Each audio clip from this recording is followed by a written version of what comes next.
Well, Okay. Okay. We have audio. We're good. We are live. All right. Welcome, everyone, to our world of darkness. It has been a while since last we gathered around the table for this particular game, so would anyone like to give a recap? Does anyone remember? I know A little. Some of it.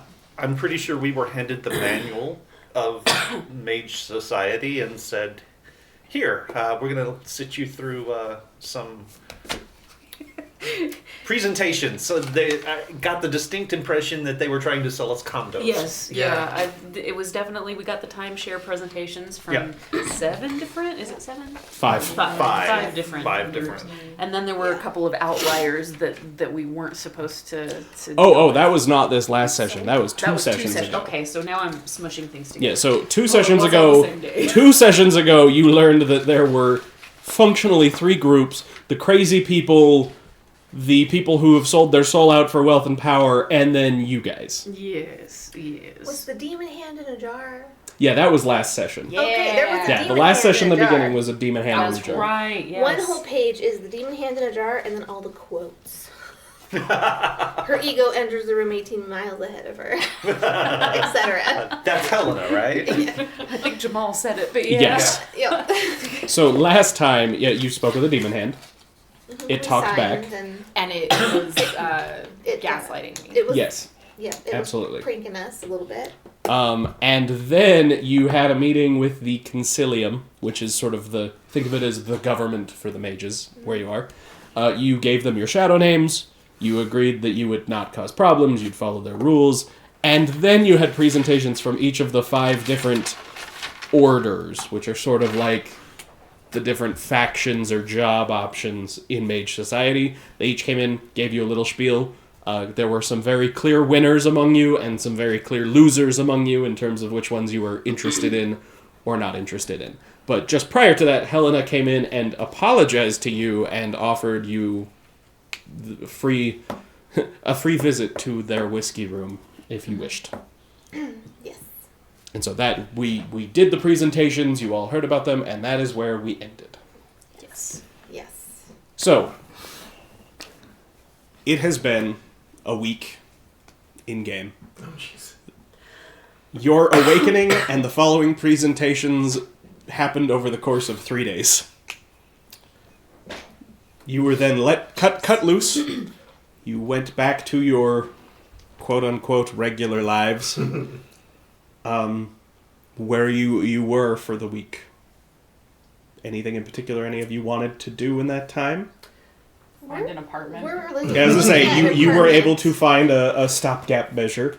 It's not the nicest apartment, but it was cheap. You didn't have to sign a contract. I'd probably ask Carlos if there were open spaces available that he runs to, because I like him as a landlord, Get an so apartment together. I figure knowing that there were people looking for new places, As it turns out, Carlos rents exactly one apartment. just Yours. the one above his place. Yep. Okay. And you have Well, a studio. it was worth a shot. And I live like in, I like, had a my space, room so I'm in probably my house. keeping tabs on everybody, but I'm not giving my space up. Didn't something about yours get destroyed though? No, Oh, okay. it just is across the street from... Okay. It's across the street from something weird that happened, but I mean, At this point, something weird happens all over the city. exactly. So, I mean, why bother? So, okay. I live in a camp trailer, You do. so I'm just enjoying my time and working. Enjoying your I time, am looking behind your back, doing trying a to see lot if of Cthulhu is sneaking processing. up. Maybe a little distracted on my handyman jobs. Maybe not putting in nearly the freelance video stuff. Oops. I think Jamal would have kind of. He's going into obsessive mode a little bit with. He's throwing himself in his work, dealing with a lot of the kids, like teaching some really good things in that are also kind of adjacent to skills that could be useful if any of them accidentally wake up someday in this like strange ass situation. But in the other time that he has available would probably be really deeply considering the different advantages and disadvantages of these different places. And if we have been left with connections to discuss things with, like starting to explore talking to different people to see if he can suss out like a little bit more about them. Okay. We'll loop back around Yep. to that. Over the course of this week, nothing particularly magical happens. There are no more strange dreams of the boathouse. Occasionally, you will, if you look out at the lake at different times of the day, it's never consistent, but occasionally you will see a faint purple miasma rising off the lake. But other than that, fairly quiet. I don't trust it. Yeah. Kill the miasma. I avoid any job that goes into the lake.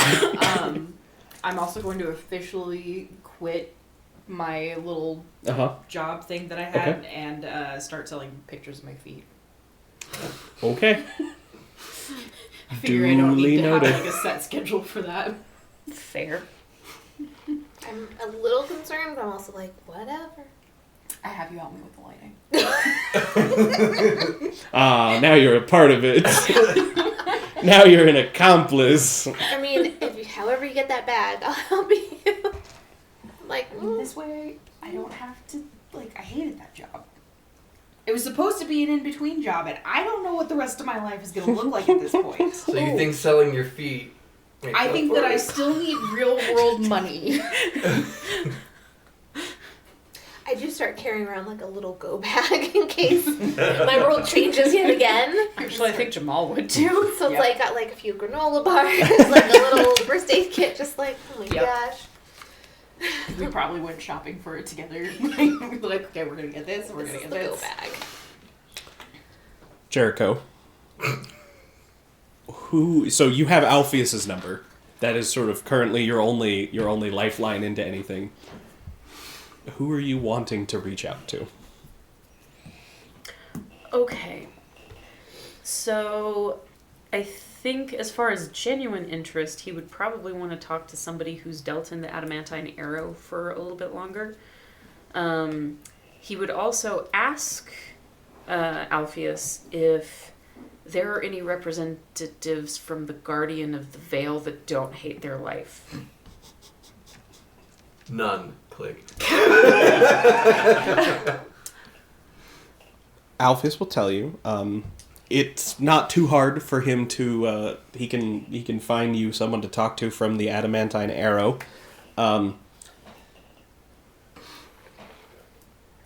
If you want someone who knows more about what's going on, that might take a little bit to set up.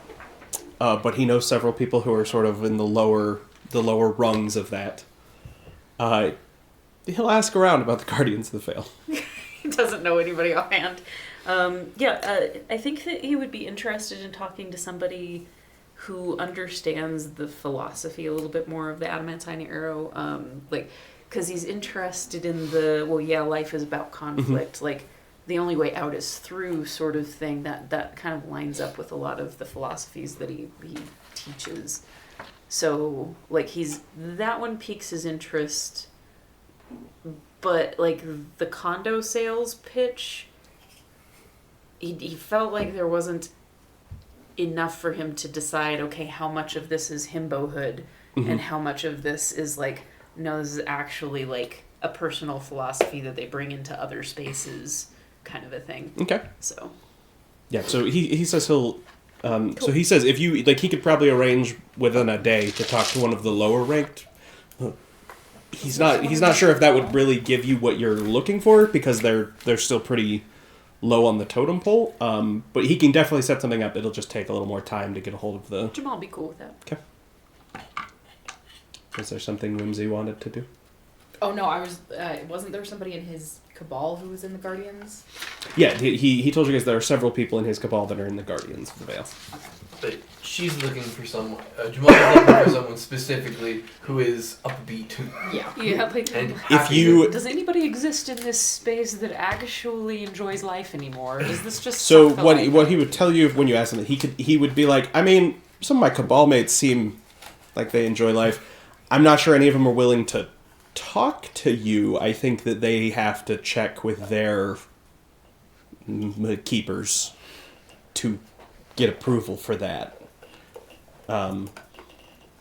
He can also tell you there aren't, compared to all the other orders, there are not very many Guardians of the Veil in this concilium. They are the smallest of the 5 orders by a not insignificant margin. Okay. The rest have died. Which one's the largest? Looks like I don't know Harley. that we ever actually. You guys don't know. As I say, you can ask Alpheus, but during I want your... to ask Alpheus. So Alpheus can tell you that the largest is the Mysterium, by a pretty good bit. The other 3 are roughly equal in terms of membership, and then the Guardians of the Veil are significantly smaller. Okay. Alright. With the caveat being that only includes people who are openly and known to be members of the Guardians of the Veil. He's not sure if there are people who are secretly members of the Guardians of the Veil. So, like, he can only tell you about the people who acknowledge The that is where they official belong. And they are like they would be more secretive about that kind of thing since they're trying to look for the threats from within a lot. So that makes sense. the Mysterium has around 40 members. The other 3 have somewhere in the range of 30 to 35, and as far as you know, the Guardians have less than 20. Wow. Alright. So, during the course of the week, Whimsy, somebody reaches out to you, not through Alpheus, on their own. You get an email. She's gonna laugh about that one. Offering to have a meeting that the Silver Ladder would be interested in having a talk with you, and it is signed by someone going by the name of Schwinn. Schwinn, like the bike. Interesting. Okay, I'll respond and say, alright. Okay. Why So not? they set up a meeting in a couple days. It's at a cafe in downtown on Church Street. Public space. Oris, Yes. while you are coming home from work, well, first of all, are you still riding your bike everywhere? Yes. Okay. When you go out to your bike, there is a small note folded up, sticking out from underneath your bike seat.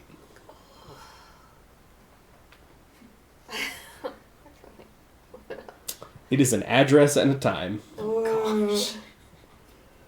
That's Okay. much worse than an email. Does it? I mean, I guess I am wondering if I feel like, is there anything that's like, oh, this is an admirer from school, maybe? It is handwritten.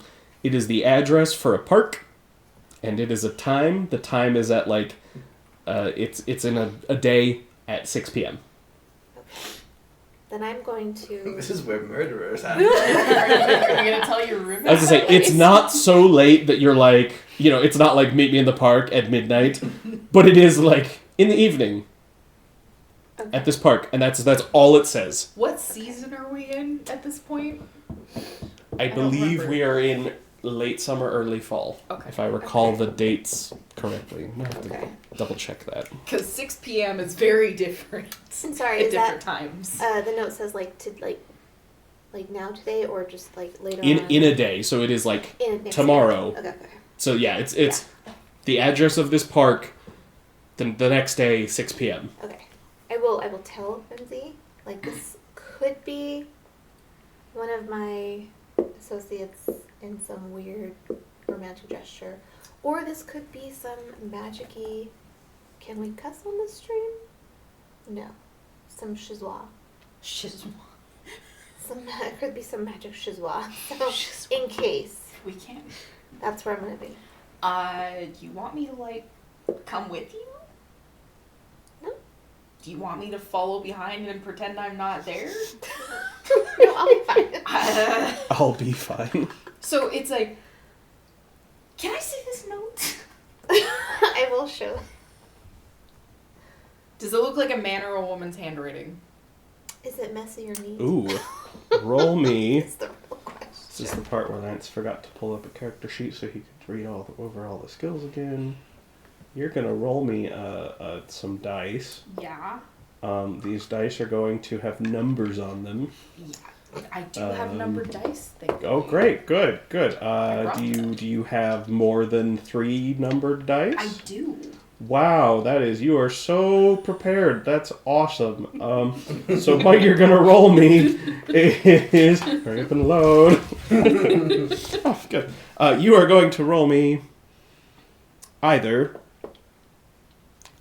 So it's gonna be wits and either investigation or expression.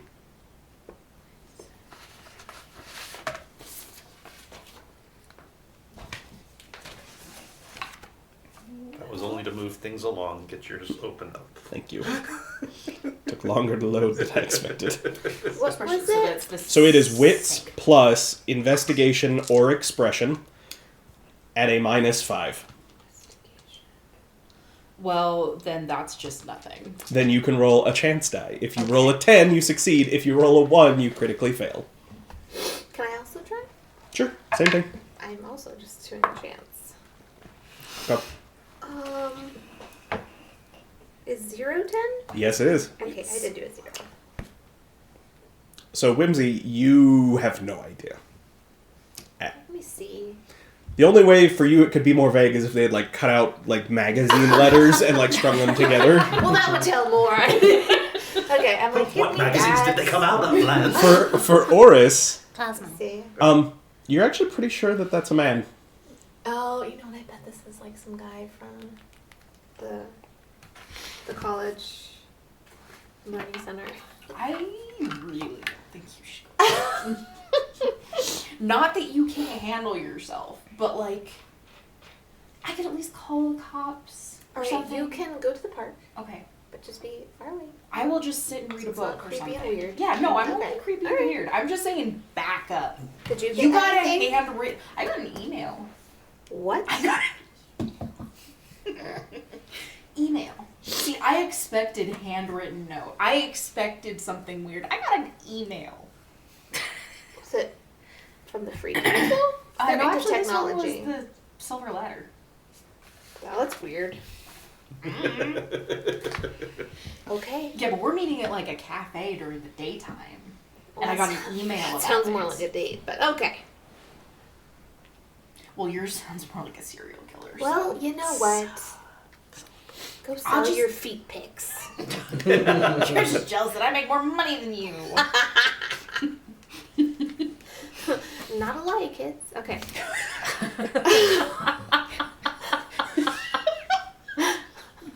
Alright.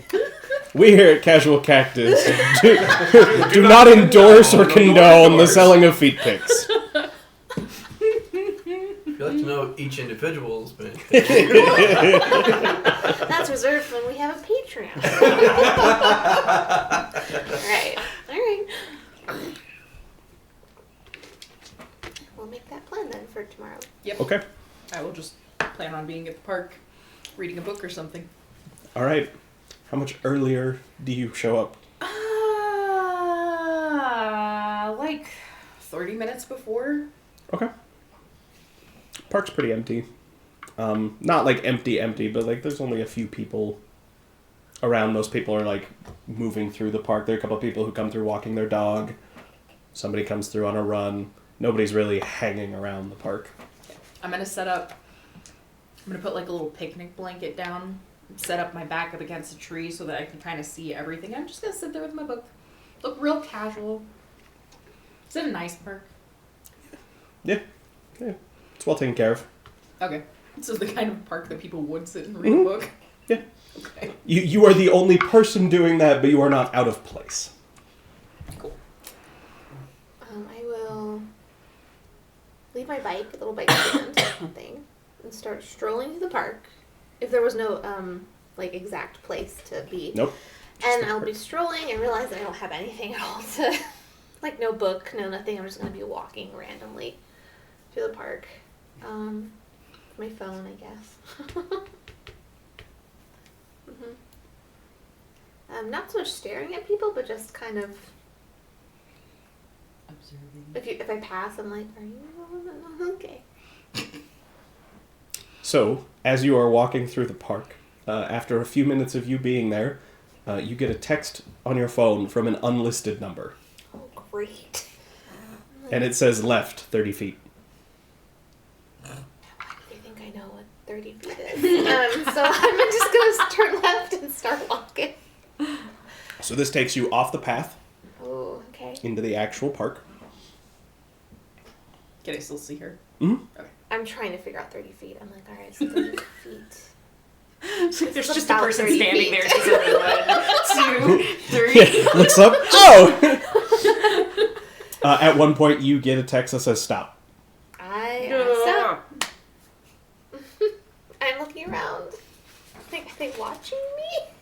West 4 paces. I'm like, Direction is the sun. I'm like, son of a. So I will find west and I will go the paces amount that you just said. Okay. 40. 4. 4. 4.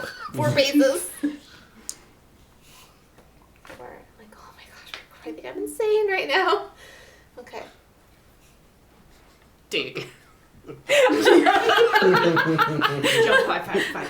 I'm trying to be very casual, like, oh, I just thought I'd stop here and enjoy this space. Takes back you didn't say something. I need you to make me Oh dear. a composure resolve. So that's 2 attributes. A composure resolve roll. Where is my composure? Oh, there it is. Okay, composure, and you said resolve. Yep. Which is another attribute, not a Roll skill. down to the top. Oh. Is it? Yeah, it's the Oh, it's I under see. missile. I'm sorry. Okay. Okay, so that would be 5 dice. Okay. And there's no, like, keen periphery or Not for this. language. Okay. Not for this. Yoink! Okay, so that is. You said anything above a. So if it's an 8, a 9, or a 10, it is a success. If it's a 10, you get to roll it again. Okay, so I have a 10 and an 8. So 2 successes. Roll the 10 again. You guys get out of the way. Okay, that's it. Okay, so 2 successes. 2 successes. For what may be some of the longest 2 minutes of your life, Oh my gosh. you are standing here. You are alone. You can see a little ways off. Your Ember is sitting there pretending to read and keeps like looking up at you. Ember, for you, she's just started. She like looks at her phone and then walks over here and then sits and waits. Okay, I'm going to like. This grass is so beautiful. Text you. You okay? Everything good?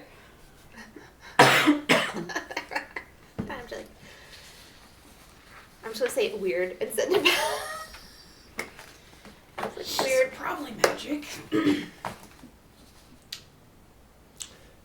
After 2 minutes go past, you get one more text that says, "The direction of home, 5 steps." I do swear. I'm like, well, okay. They're testing themselves. So I'm thinking of my new apartment.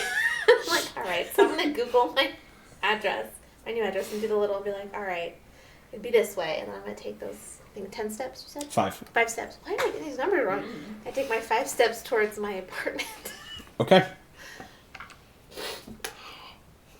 As you reach the end of those 5 steps, you get a text message that says, "Wait." I will wait again. You did also just give away the direction of your Oh house. crap. They left a note on her bike. Yeah. well, Yeah. So I have I'm a kind of feeling like, this this is- is either incredibly romantic or so creepy. So creepy. No. If somebody did this to me, then it turned out to be a date, I'd be like, Bad, "Bye." Steph. Bad. We're done. The name may not be reporting this to Some the incredible authorities. setup. Yeah. And I can still see her. Mhm. I do mutter a little bit to myself. I'm like, Piper, J. York on the 9 o'clock news. Why did you? Oh, I just started getting texts on my phone and I followed the directions. So after a short little bit, Ember, you notice it first. There's a man walking across the park heading directly towards her. He's not super tall, but very skinny and lanky. He has a black pea coat on. He's got the collar turned up. I'm gonna start picking up my blanket and just like, I'm done reading. I just want to be a little closer because this could either be a really bad serial killer situation or a magic guy, and I don't know at this point.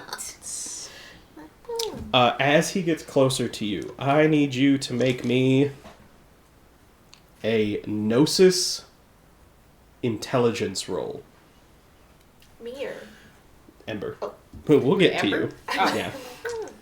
What is your Gnosis? directions?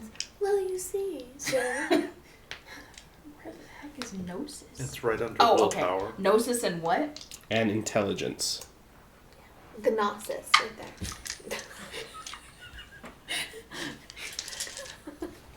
Thanks. Not to be confused with gnocchi. No. Very nice. 8694. 305. Okay, so how many successes did you have? Remind me what a success An is. 8, a 9, or a 10, and re-roll 10s. 2 successes. Okay. It is the weirdest thing. So first of all, you, as he gets close to you, you sense magic. Okay. That's helpful. Anytime you, like, as soon as you look away from him, you can't really remember what he looked like. Like, you can remember general, like, you can remember roughly this tall, but just very bland. Like, it's hard for you to remember what he looks like. You could So, not gray describe man. him. Yeah, exactly. You could not describe him to somebody else with any level of Got accuracy. it. And am I aware of that? Or is it Yes, just kind like, of no, this is what you notice. Is like, as soon as you look away, you're like, you probably wouldn't have noticed it, except you can sense magic is involved. Okay. I'm gonna need the same roll for you as he gets closer. Gnosis and... Gnosis and intelligence. It's the Gnosis. It's a gnosis. And then... Now every time I see that, I'm going to think of gnocchi. Alright. And then get hungry. A little bit. No quick draw shotgun adding? Nope. Oh, Not unless you're pulling out a shotgun. Oh, jeez. that would be no successes whatsoever. Same thing for you. You can see this man approaching you, but as soon as you look away, you cannot recall the exact details of what he looks like. This has gotta be magic, because I'm great with details. Yeah, and as he gets closer, again, you can sense it as magic, and thanks to your... I think it's your keen periphery. Yeah. You instinctively know that this is some form of mind magic. Oh, I hate that. Okay. So the man, once he gets within talking range, he says, "You're good at following directions." I hold up the note. I hold up the note. I'm like, am I a wizard, Harry? If his name had inspiration. I know. Absolutely, 100%. Depends how bad you want to go to Hogwarts. All right. Like so. And he extends a hand and says, "You can call me Helix." Well, I just need to write that down. The old. But I shake his hand. Try to be all firm about it. Like. So Helix. Assume you know I'm Oris. I do. Oris. I hadn't written that one down. The people I represent feel like you could be a good fit for our organization. And who exactly would that be? The Guardians of the Veil. Ooh. Huh. Really? Really? And you wanted to talk here at the park? I wanted to meet you at the park, see if you could follow directions, see if you were willing to come without knowing what was going on. Mixed feelings on that one. It's fair. I feel like you should. All right. Well, yeah, I have to admit I was very curious about what this was. And then of course I'm like, not a. I'm like, one moment, and I'll text Whimsy. I'm like, not a date. Send that Now that I know it's magic, I'm like, okay, I'm gonna go home. Now that I know it's magic, clearly the danger has passed. Okay. Clearly there is no threat here. Lance, bear. The answer is bear. Here's the park. I will kind of nod. I'm like, I admit, I was a little bit intrigued by Guardians of the Veil. There's some things I have a problem with. I did want to learn more. What do you want to know?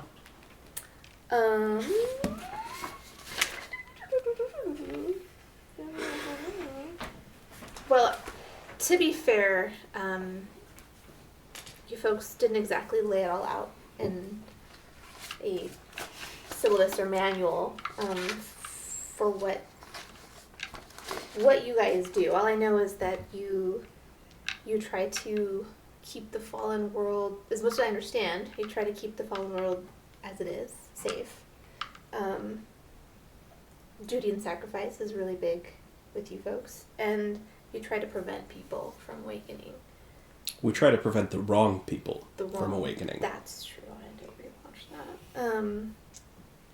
I guess I just kind of want to know a little more. Like what?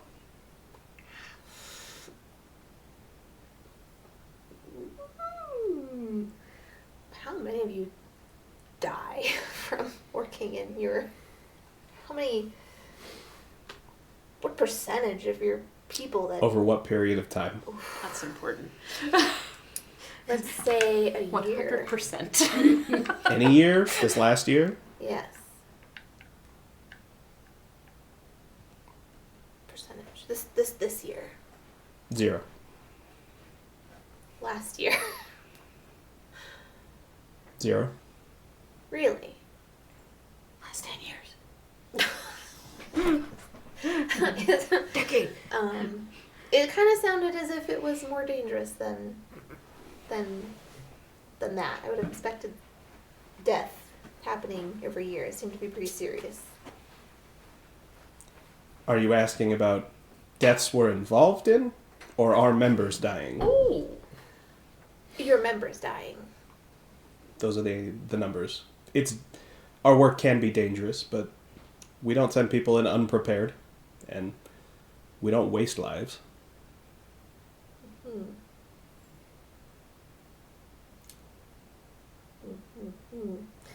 I know we had talked about preventing people. I believe my friend. Code names. Code names. Jericho. My friend Jericho had brought up a good point. How do you decide who is worth letting awaken and who isn't?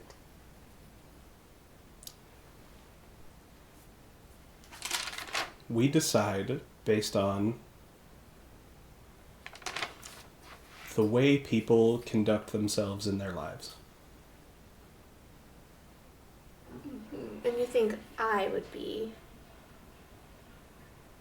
an extra valuable attribute? I'm thinking of like my dirty secrets of selling my ex's information to the dark web. I feel kind of bad about that. Well, you've already awakened, so whether or not we think you're worthy of awakening is sort of a moot point. Freaking late. But I would think you would go after the people that are bad. We haven't seen you misuse your power yet.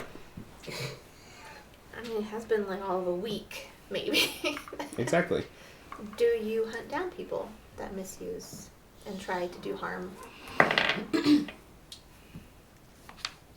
Depends on the nature of how they misuse their power.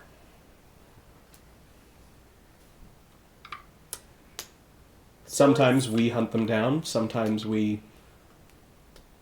make sure that the information of their activities winds up in the right hands. So what's your focus to protect? The fallen world? The barrier? Meaning if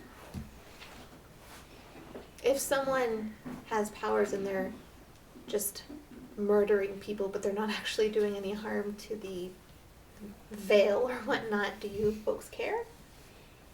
If they're murdering people with their power, Yes, just then of course we care.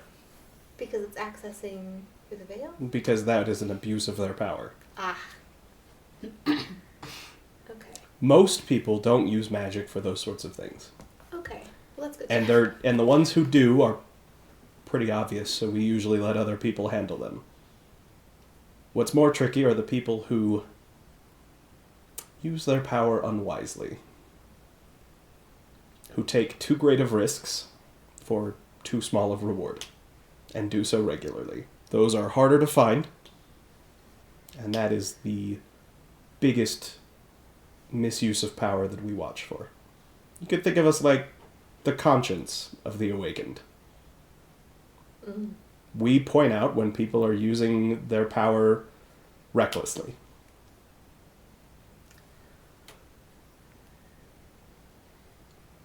Well, that was my question. It would be, if you were trying to dissuade me from joining, what would you say? People don't like what we do. Part of that's because they disagree with our methods or the amount of secrecy we use, but most of it really comes down to the fact that they don't like the idea that there are other people who are going to keep watching them, and that you can't just use your power however you want. There are still rules, and there are still restrictions, and if you're going to use your power recklessly, people are going to step in and do something about it. So, joining our order, you won't be liked, and you will never have the full picture.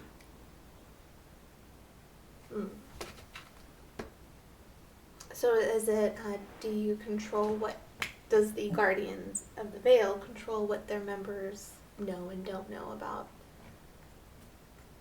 Like, are there inner sects that maybe don't know about the other within Guardians? Sometimes. Mm. We are just as susceptible to abusing our power and our position in society as anybody else. Mm-hmm. So to combat that, we make sure that everyone only knows what they need to know. Who decides that in your order? In our order? Yeah. Well, here in this concilium, the final arbiter of that is, he goes by the name Spider. But it's a little more granular than that. If everyone who joins has somebody they answer to, and that person determines of everything they know, how much they feel you need to know. And that goes all the way up the chain. So your keeper or handler doesn't know everything that their handler tells them. So each person has discretion to decide how much they feel they need to, how much information they need to give for you to be able to do your job. And that helps prevent abuses of power. I would assume then if someone were to join Guardians of the Veil and then decide it's not for them and leave, this would also make sure you don't have to kill them upon their exit. True. Although leaving is hard because very few other orders will believe that you are not a spy. No, it does happen. Just not very often. Also, we're pretty careful about who we approach. We don't make an offer to let anyone join. Even this offer is not a guarantee that you'll be accepted, but you show the signs that we're looking for. Bit of interest. Okay.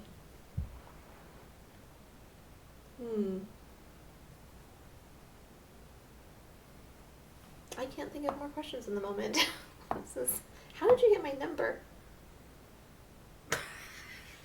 It's our job to know things. Magic shenanigans. Magic.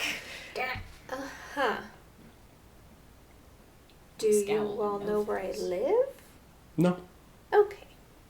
Except that it's in this direction. Okay. Are any of my other group, are you interested in? Interested in, yes. We don't feel like anyone else in your group, at least currently, would be a good fit for our order.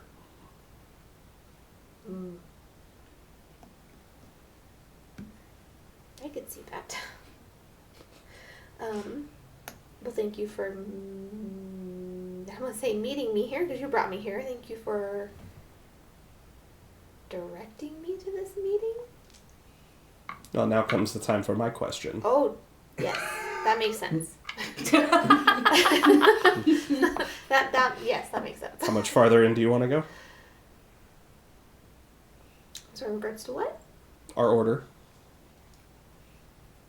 I'm very curious.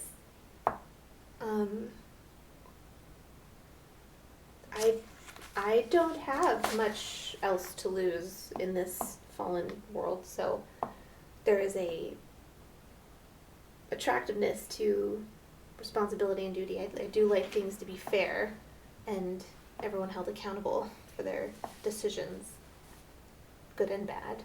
I would like to learn more Then we'll be in touch. in a normal way or with secret notes. We'll see. Oh, all right. I will keep an eye out. Either way, it was a pleasure to meet you, Oris. That's a pleasure to meet you, Helix. And he'll nod and start walking back out of the park. I was trying to remember what he looked like, but Nope. I'm like, had eyes and nose and hair. Wow. So he'll just You can even remember he has brown hair. He is an average height white male with brown hair.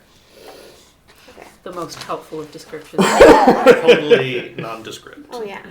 I look to see if Whimsy's still there. I mean, I'm not sprinting home. I'm walking slowly. So you maybe still see me. This was a short meeting. I'm not gonna sprint over, but I'm definitely like, oh, right. I need to change my phone number. And then I'm gonna start walking just kind of casually, like, oh yes, I didn't just have a clandestine meeting at the park, to my bike. Okay. Act natural. Act natural. I'm like, don't be No, suspicious. don't be suspicious. Don't be suspicious. Yep.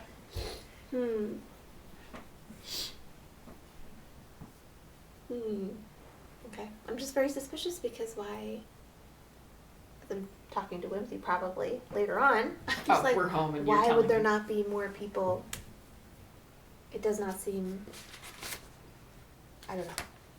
Not more people. What? Why would there not be more people in the Guardians? Unless there was something really crazy. I mean, I think just a lot of people don't want to live that life. Which is fine. It's okay if you do. Like, I'm sure not everyone in there is like that one guy. I kind of view it like a. I don't know. I mean, are you still interested? Not military, maybe. It seems more like Secret Service. Like the CIA, the FBI. Well, now you're making it more cool gosh. than it would have been. Super spies, but with magic. I mean, like I said a few days ago, I'm pretty sure if somebody walked up to them with the name Whimsy, they would just be like, no. This man's name was Helix, and the answer to a man named Spider. They picked those. Spider's cool. I mean, I picked know ours. you would think.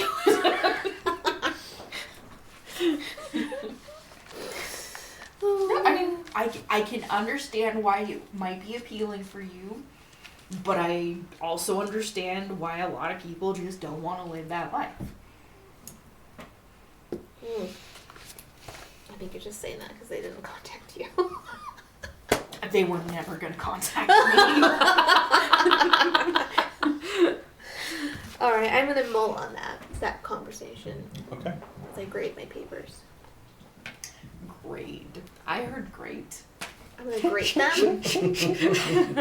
I The shred least my efficient way to paperwork. shred her papers. By hand. I reject you. We don't have enough money for a shredder. Or scissors. I can't rip it. Wad the paper, get it wet, and just like. You put too much thought into That's that. the most Yep. efficient way I could think of to grate. Why were you Most trying to efficient come way up would be to use a shredder. But if you're going to. The most grate efficient way things- is to not do it that way. Yes. All right. So- The next day after Oris's clandestine meeting is your appointment to meet someone at a cafe. Do you want me to go watch you? I mean, it's a public space and not like in the evening hours from a weird text message and a handwritten note that was shoved under my bike, so I All feel right. better about it. Fine. I hope you survive. If you want to come, you are welcome to. I am just not as worried about this. Like, no, I guess we'll be fine. Stay home.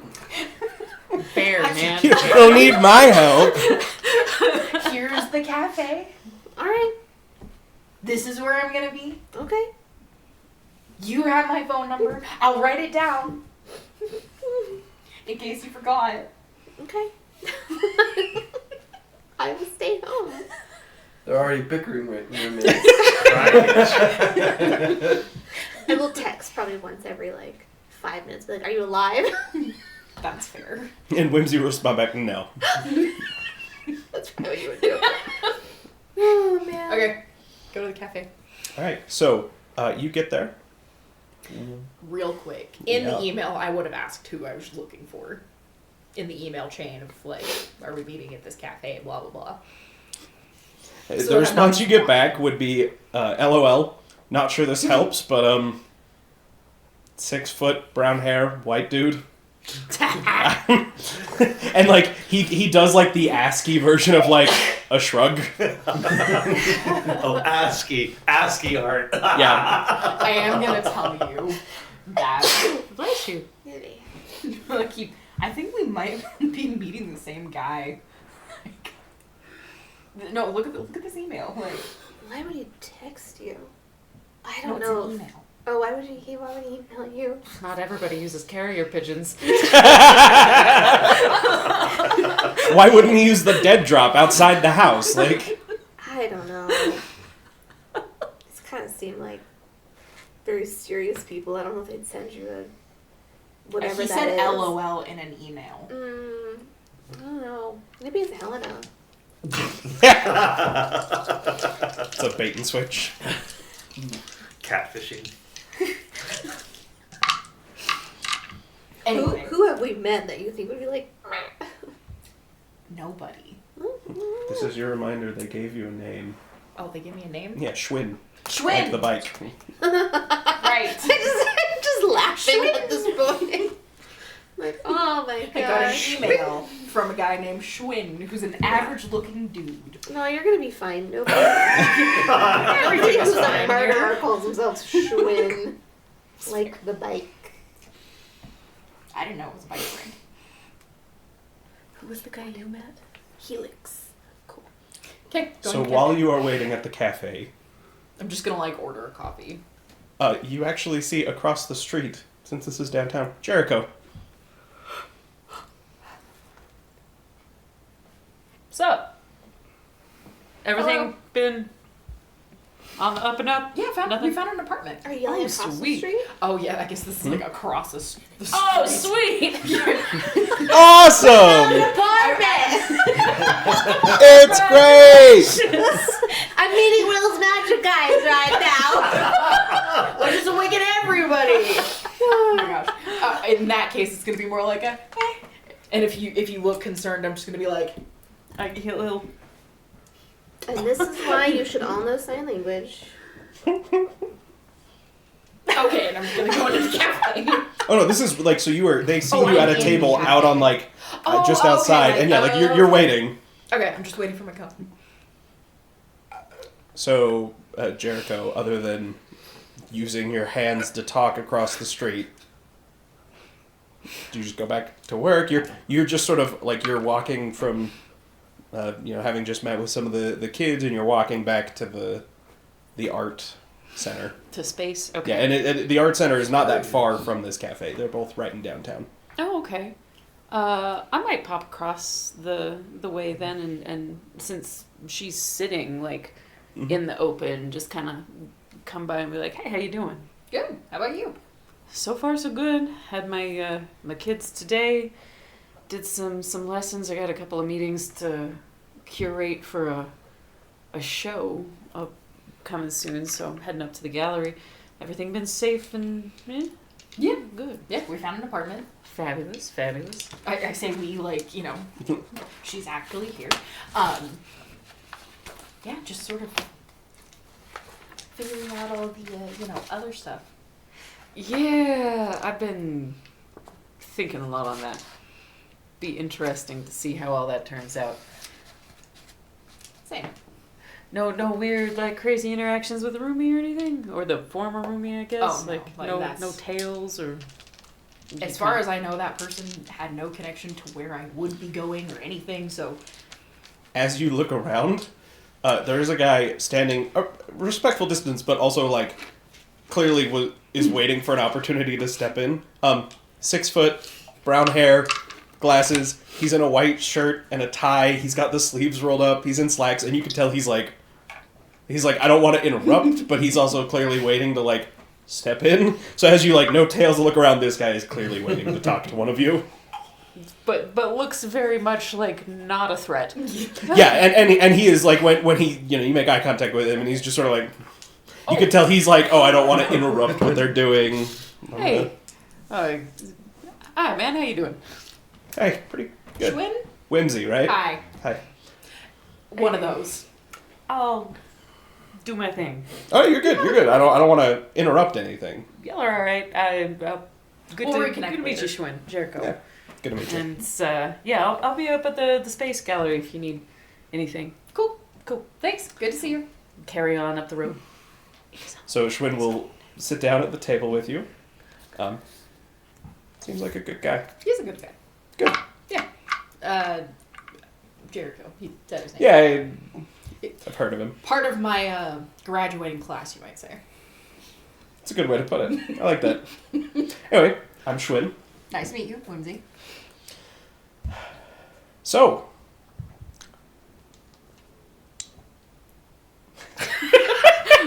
First time for I wonder if I got picked up on the mics. Snacks. I can maybe find snacks if it's necessary. Came with his own snacks. For those of you who don't know what just happened, my stomach rumbled. It was a At long, a very, sad at a very unopportune time. It was, you're sitting right between us. It was right as I was going to end it. Gosh dang it. We know where the Squid Cthulhu thing went. I Calamari. Calamari. So, I understand that your meeting with the Silver Ladder has not gone as appropriately as we would have liked. It had a rocky start. Yeah, so we just wanted to reach out, see if we couldn't give you a better perspective and perk your interest a little bit more. I am intrigued. Based on what Cicero said, it sounded like you were maybe interested in what we do. Cicero is the one that you sent in for like Yeah, the... yeah, okay. he's the one who did the little introduction thing. He felt very politician. Yeah, Which is fine. I would like to maybe talk to somebody who's a little less politician-y. that's fair. He also, the little introduction thing is something that they give to every new graduating class, so it's a little Yeah. more formal and impersonal than it necessarily is. But hang on, Lance has to check something before I just have him do stuff.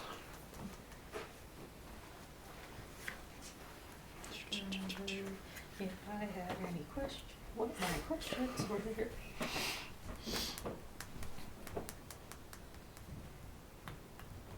So as he's talking, everybody in the tables near you guys, where anyone could be overhearing, all wind up finishing with whatever they're doing at the cafe and leaving. Did you do that? Not intentionally. Did they just see you and like, and leave? No, I just made sure to pick a good time where we would be able to have some measure of privacy. Huh. Bing! Are you dead? Yes. Anyway. My roommate. Oh no, totally understandable. Weird, meetings at cafes with random That's fair. people with bike names. Gotta check in every once in a while. Why a bike name? Are we allowed to ask that? Sure, it just fit. Alright. It fit. It felt right, so I went with it. That's And fair. now I'm Schwinn. Sorry, there's a joke I wanted to say, but I was holding it. So keep going. Anyway, so not sure how much you really absorbed from his little song and dance, but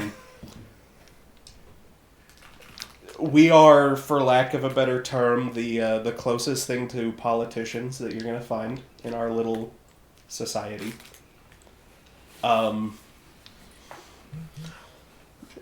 Politicians, but also judges, lawyers, that type of thing. Yeah, I don't know if you had any real questions or anything. I'm not... So I do, and correct me if I'm mixing up anything. It's fine. But, so the idea of the silver ladder is like everyone should have magic. This is everybody. Yep, that This is is one a of the right. This should. that is be a one of the thing. core foundational. We call them the elemental precepts. Elemental That is the precepts. first one is that everyone deserves awakening. Okay, and ideally everyone would awaken. And the silver ladder sometimes tries to see if they can do things to awaken sleepers. Yeah, that's part of it. I am curious about that because it sounds sketchy. Not gonna lie. It's not as sketchy as it might sound. It's also not as effective as it might sound or we'd like it to be because we don't really know. No one really knows if how it was to. effective, there were Right, then it wouldn't be. So, I mean, different people have tried different things. Different people have had different ideas about ways to push things more in the right direction. In general, what has been decided upon is that the best way to increase awakening is to try to introduce more supernal truths into mainstream society. such Ye- as. Encouraging the people who have an influence and an impact on society to see things and explain things in a way that it's a little closer to the truth than it was. Is kind of the gist of it. Okay. Think of us like our goal is one day to have an awakened nation. But in order to get there, we need to lay the groundwork. So we work to try and nudge society in the right general direction. Okay. So, of the orders, do you think that the silver ladder is the one that works most closely with sleepers? Oh, absolutely. Okay. The way we try and do this, it's something that we call the cryptopoly. It's a fancy word. Basically, we spend a lot of time networking. Okay. We try and identify those people who could have the most influence on society, and we try to help encourage them and sort of bring them closer to the truth of the way things are, so that the impact they have on society can help move things closer to that. So that's part of it. Another part of it is just making those connections and that networking so that we can get resources and influence and whatever people need at the time to the places where it can do the most good. Okay. So there's a lot to it, but part of it is, as awakened, we are in the best position to sort of be leaders of an awakened society and to teach people new things and push it that direction. So we work to give mages opportunities to be leaders, and we try and help teach them how to be good leaders and how to make an awakened society that is fair and equitable and functions the way it's supposed to. And we do the same thing for sleepers. It's just not quite as impactful or direct because you can't straight up explain it to them. Right. So using all those things. So we have networks so we know here's a great example.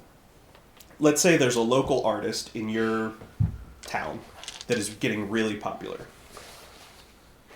We might arrange a meeting between that artist and a powerful banker who could fund them to make sure that their message that we think is really positive and helps move society more in the direction towards an awakened nation, so that their message can get to more people and can impact more lives. So sort of that matching the we know someone who has money and has influence and will arrange a meeting between these two people so that they can work together to create that. So we create these sort of networks that support each other. It's not a secret that they're part of this network. They don't know all the ins and outs of it because awakened society and everything. But, like, they know that, like, you know, they're part of this network of influence in people. So it's not like a secret. We don't try and hide it. People are people, so sometimes it doesn't work out this way. But the intent is not for these networks to be abused so, like, one person can just increase their wealth, but to match those opportunities and help build a society where everybody sort of works and pushes together. That's where the idea that we're politicians come from. In truth, we actually kind of don't value actual politicians all that much because should hope not. they're not really...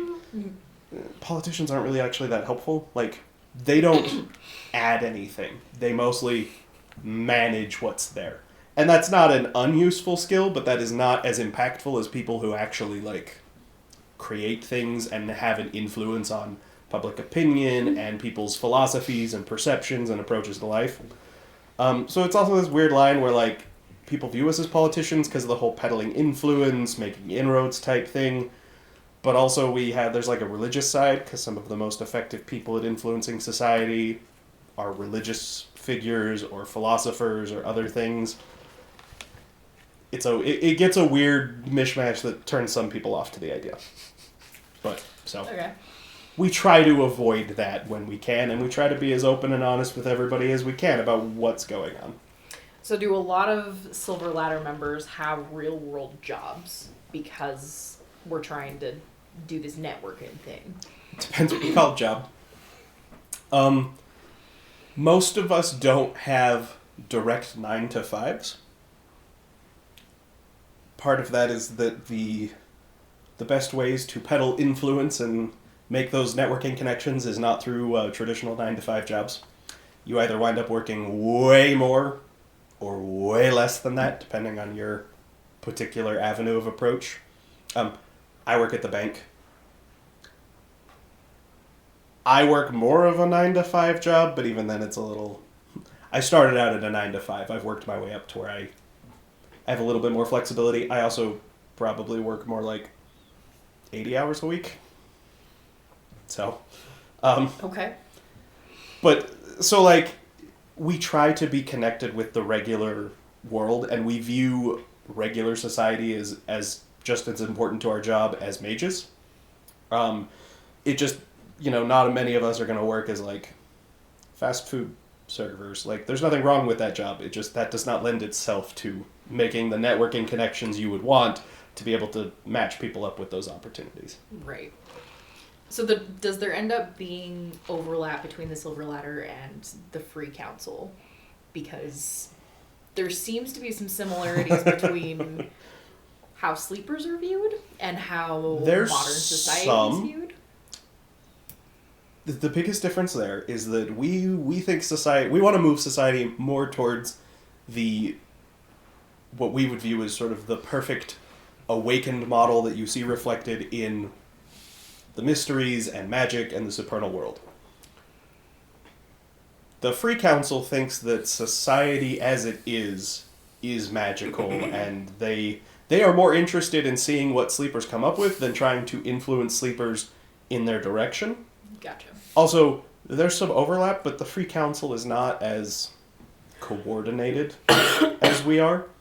So, like, the only time there's really overlap is if they take a particular interest in, like, a certain person's art that we also think would be valuable for expanding influence and helping things. We might wind up sort of becoming patrons of the same artist. The difference there, though, is they think that their art has some inherent truth in it, so they fund it so they can make more. We're funding it for the influence and impact it can have on the wider society. We're less interested in finding someone whose art we think is just super awesome and really captures some deeper meaning. Those aren't bad things, but, like, that's not... Those are two different reasons to wind up in the same place. There's a little bit of overlap. There's not a ton. The Free Council also doesn't maintain this large network of... They kind of do their own thing as individuals, and occasionally when they can get enough people to vote together, they, for a little bit, do something. It doesn't look like it. I would say they function a lot more like politicians. Fair enough. Go to one of their meetings. You'll see. There's a lot of grandstanding. There's a lot of voting that doesn't accomplish anything. All right. Fair enough. I should probably... I don't think they're bad people. I don't think what they do is bad. Not for you. It is a very inefficient way to make any difference in the world. You are not going to improve society by talking about the deep, awesome, cool things you can do with computer networking and magic. That's valuable, but that's not going to change society as a whole. If they were more organized, they could probably accomplish a lot of difference there, but that would sort of go against their whole ethos of like democracy and fight the hierarchy and that sort of thing. Okay. They're a little too focused on their own freedom to be willing to give it up for the sake of efficiency, which is sort of the opposite of how we work, where like there's a much more rigid hierarchy, but it's to help funnel things. It's the difference between the U.S. government and a corporation. The U.S. government is terribly inefficient because there's no clear way that things are distributed and handled. And there's benefits to that, but when you lack it, you can't get a lot done. Okay. If you were going to try to dissuade me from joining the Silver Ladder, which I know is not what you came here to do, but if that were something you were going to do, what would you tell me? It was a good question. Bing. I would... No. I would probably tell you, the Silver Ladder is not a great fit for people who don't want to be people. People. Our job involves being social and networking. It also can be kind of boring, so on the society for the awakened part of it, we provide the lawyers and the judges for the legal aspects of the way things run.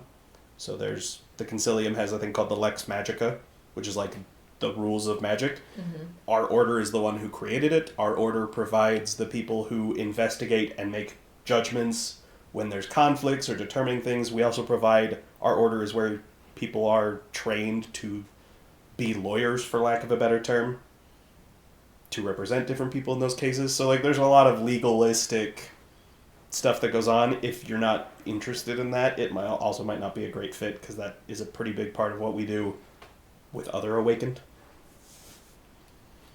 Okay. That's fair.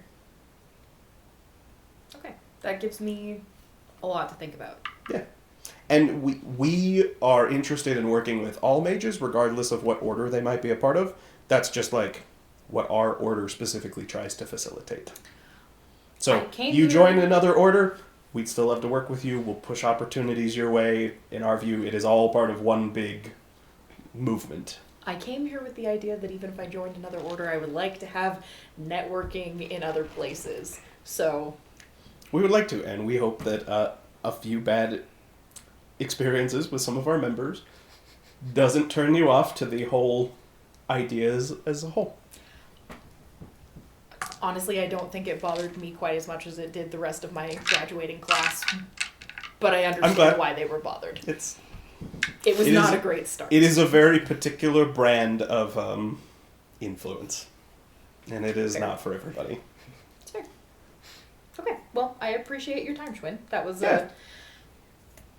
interesting. So, how do we move forward from here? Like, I've heard your second spiel. If you are interested in joining our order, you let us know, and we will make the arrangements. Most of the orders have some form of initiation. There's usually a period of ensuring that for most of the orders, being interested in the order is enough for them to pretty much go, great, we'll have you join. There is still sometimes a little bit of vetting and making sure you're a good fit. There's usually an initiation process to formally induct you, and also to sort of, part of it's tradition, part of it is also to prove that you can keep your word and that your actions and your words match up. Fair. So if you're interested, just let us know and we can make the arrangements. You can keep shopping around. You guys for lack of a better term, haven't been on the market for all that long. So there's not a huge...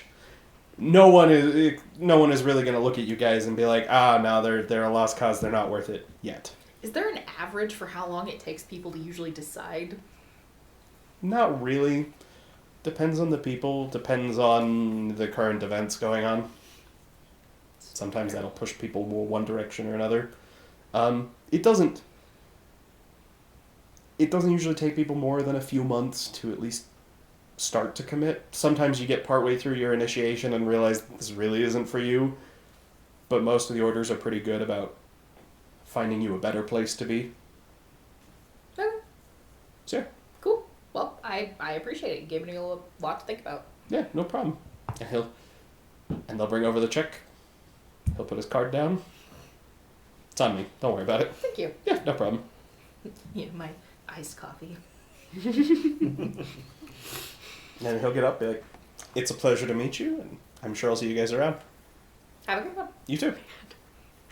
Jericho would have been much more interested I in know. this group under any other. I know. That's the sheer number of you guys who are like, "Oh, we're not interested in this group," and I'm like, "Okay." Like, he would have definitely been interested, but You're like, then "Oh." those were not the people he met first. That's what he thinks they're about now. First impressions are important. Yes, they are. Cool. So, after that, as the week begins to come to a close, everybody but you two receives an invitation in the mail. It's pretty plain. It's not fancy. It's not, but it is an invitation to attend an adamantine arrow meeting. On that following Saturday. It's got the address where you should go, the times, and it has instructions for you to meet with someone named... Let me make sure I get this right. I made a mistake when I... The names are all really good, but I made a mistake that two people have very similar names, and I need to keep them straight. To meet with somebody named Gawain. Gawain, Like Gawain. Like, King Arthur's court. Mm. Yeah, I was just like, Exactly. How do you spell it? Gawain. I thought it was Gwaine. Not this spelling of it anyway. Gawain. Gawain. For you two, you get a message late Friday night from Alpheus. Hey, did you guys move? yes. Oh, great. The Adamantine Order the Adamantine Arrow wanted to send you guys an invitation to a meeting tomorrow, but apparently they couldn't find you. they don't have That's- magic. They didn't use magic to find you guys. That's fair. Anyway, so I can forward you the information if you're interested. At your whole, how did he put it the other day? Your whole graduating class, in quotation marks, I started a thing. has been invited. And he'll send you guys a picture of the invitation. There is one invitation addressed to each of you. Oh. So he'll send you a picture of each of it and be like, so if you guys are interested, feel free. Apparently they had trouble finding you. That's Wanna go? cool. I guess it would be worth letting our handler know. This is our new address. Okay, that's cool. We just... Do I want to go?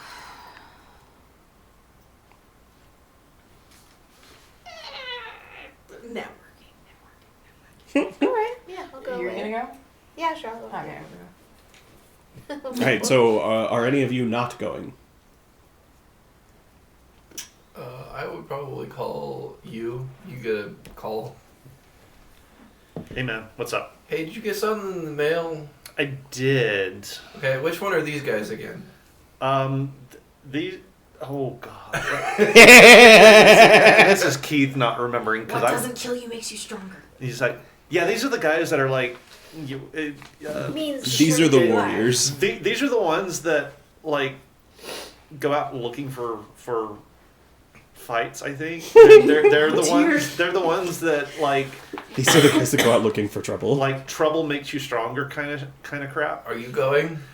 I'll probably go and just talk to them or see what's what. But I don't know. Alright, then I'll go just so that you're not alone. Oh, cool. Yeah. All of us show up That, separately. that'd be nice to have a familiar face. Yeah. Cool. Right, click. Click. We've got to set up a group chat. I'll never use it. You guys have a group Discord server. They have a group Discord server. So I'll actually pop onto the Discord. Like, hey guys, I got this thing from the adamantine arrow. So I think me and Loco. Loco are gonna go. What are yours is Dion. Mine is Dion. Mustard. Colonel Mustard. I think me and Loco are gonna go. I don't know if you guys got anything or if you're planning on it or whatever, but if so, great. Holy crap, I forgot we had this. Just kidding. I'm in. They didn't realize we'd moved and our invitations got lost, but we're going to show up anyway. Cool. We've really got to get Loco. Loco. It's like, Loco a better phone. Yeah, he called me. I send a gif of Homer sinking into the...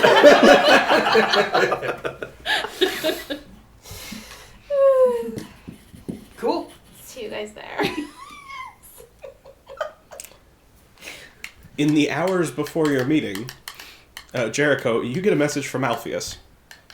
And he's like, hey, this is kind of last minute, and I understand that you're potentially going to be busy later, but I just heard back from some people in the Guardians of the Veil. Apparently there's someone you can meet with, but it'd have to be in, the next 30 minutes. And this is, right before I'm supposed to go to the... It's 4 hours before you're supposed to go. Oh, okay. I imagine he's probably been meeting people, so he's actually, in his dressed-up duds and whatnot, and he's like... Okay, I guess I'm doing this. How long does he expect it to take? How many instructions? Not sure. For you? All right then. So, yeah, he'll meet with him and kind of just keep eyes on the time so that he can hop over to the other one. Hopefully, when the time is correct, either that or he's gonna end up in a body bag in a park somewhere. So he tells you, when you're like, sure, he's like, so if you're not uncomfortable with it, we can swing by your place. They got so much better. I mean, clearly you know where my place is. I mean, Alpheus has dropped you off at home before, Yeah. so... So I feel like at this point, it's not like it's a big secret. Okay, yeah, we'll be over in 15 minutes. Cool. Yeah, so whatever it is that he was doing, if he was close by in that space, he'd make sure he was home. Okay. So 15 minutes later, an old Toyota Camry pulls up outside your house, and out gets Alpheus, and someone you haven't seen before.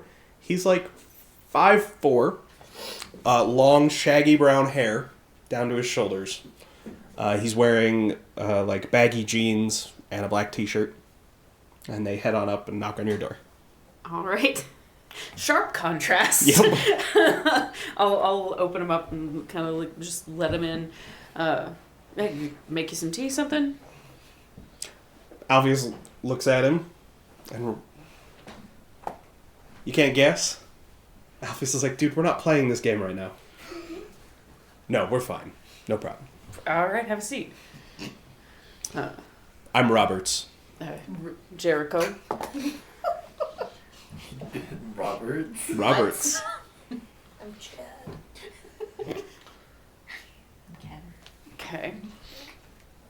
It's good to meet you, Roberts. Yeah, I understand you wanted to talk to somebody from the Guardians. Man, the first guy we met, it seems like a noble cause. It seems interesting. I am a little iffy about the whole, deciding what flies and what not. There's some friction there, but man, the man we talked to really seemed like it kind of sounded like there's no way that you do this job and actually enjoy life. Depends what you like about life. What brought you into the Guardians? What made you make this choice? They approached me, and they showed me how my skill set could enhance their organization. And that was the initial thing that made me interested. As I got to learn more about the organization, I had a better understanding of why what we do is important, and that convinced me to stay in the long run. So were you hesitant at first too? No. So you're an easy sell. My specialty is in acquiring things. There's only so many places that are comfortable with that particular skill set. Gotcha. So what is it that makes you feel fulfilled in that space? You found like a place that fits? The Guardian's philosophy is that, I mean, basically it's sort of the idea that nobody is above the law.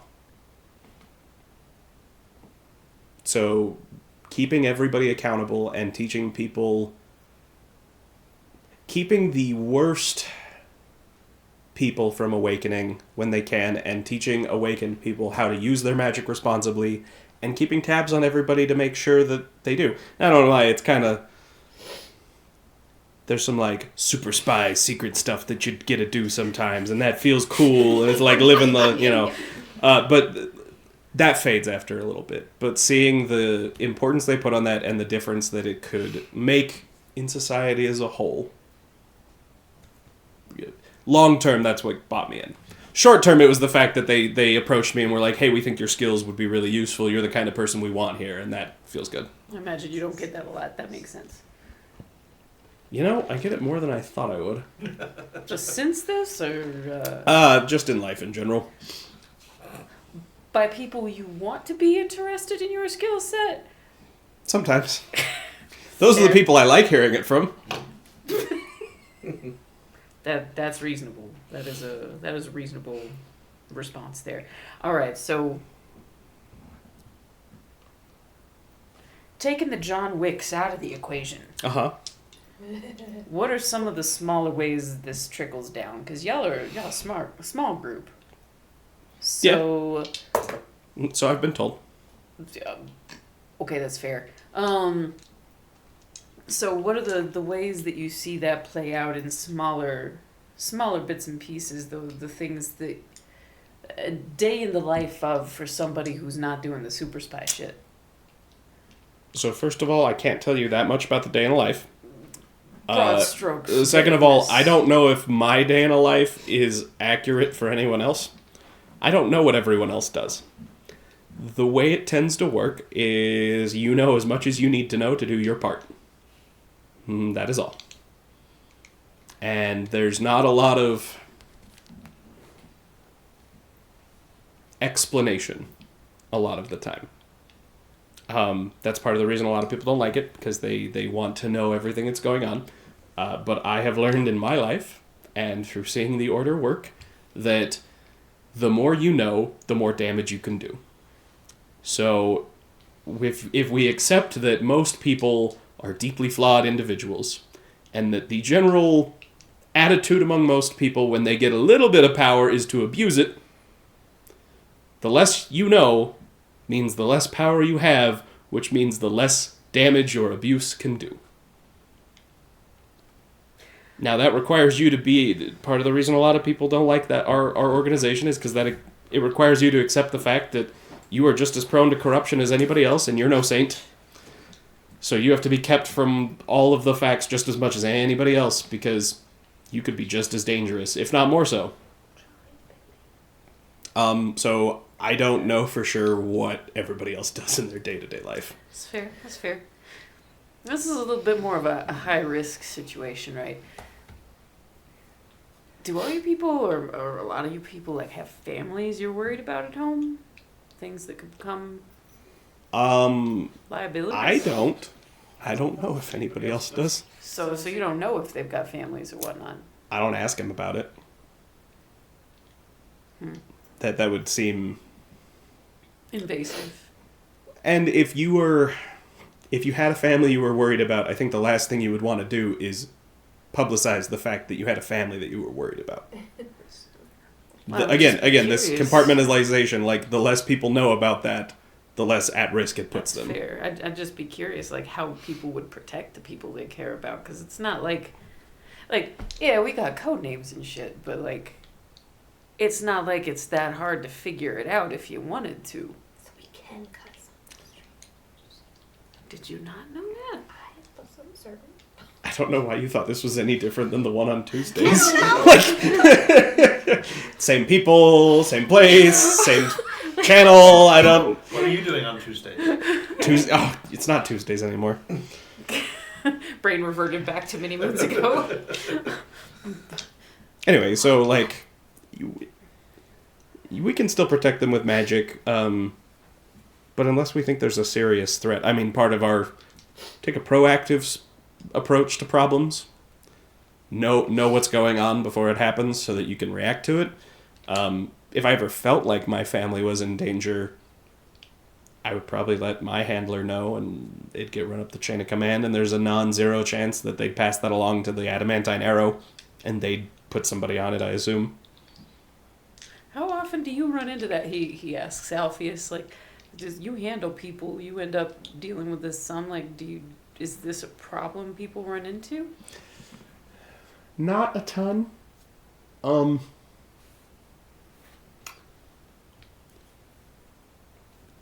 There's not a ton of infighting among the Pentacle.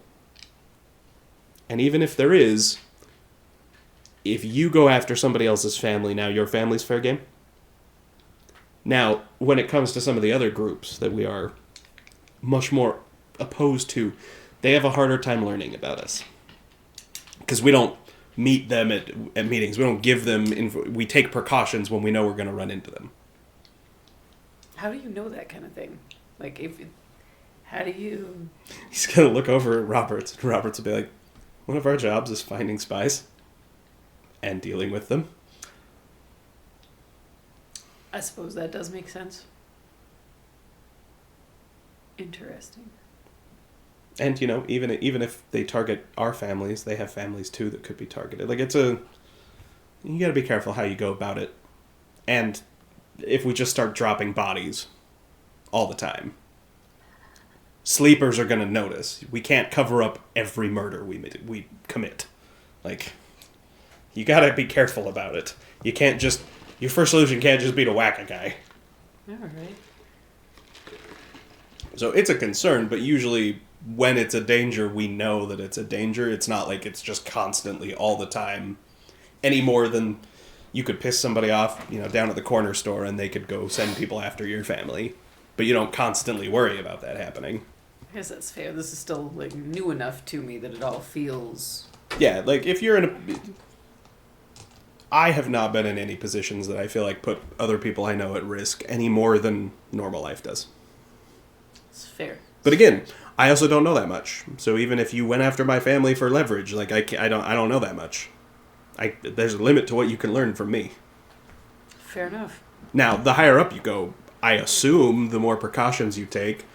I don't know anyone who's seen Spider in person. That's weird. I mean, I'm sure there are people who have, but it's not me. So, you know, if you're more connected, have more understanding of things, you take more precautions, but the lower down on the totem pole you are, less you have to worry about it. You seem like you are significantly less distressed by all of this than some of the folks that we have spoken to in the past. Is there... I mean, my background helps. I was skilled in acquiring things prior to awakening, so I am not new to the living, taking certain precautions. But also, like, when we're doing our work, we take it seriously. Like, it's not something that you joke around about. It's not something you don't take seriously. And I suspect that when they meet new people, they want to impress on them that, because it's easy to think that the spy stuff is super cool. You're going to be sneaking around, and you got to point out to them, like, it's not all fun and games, and this isn't It's not going to be like it is in the movies or the books or anything.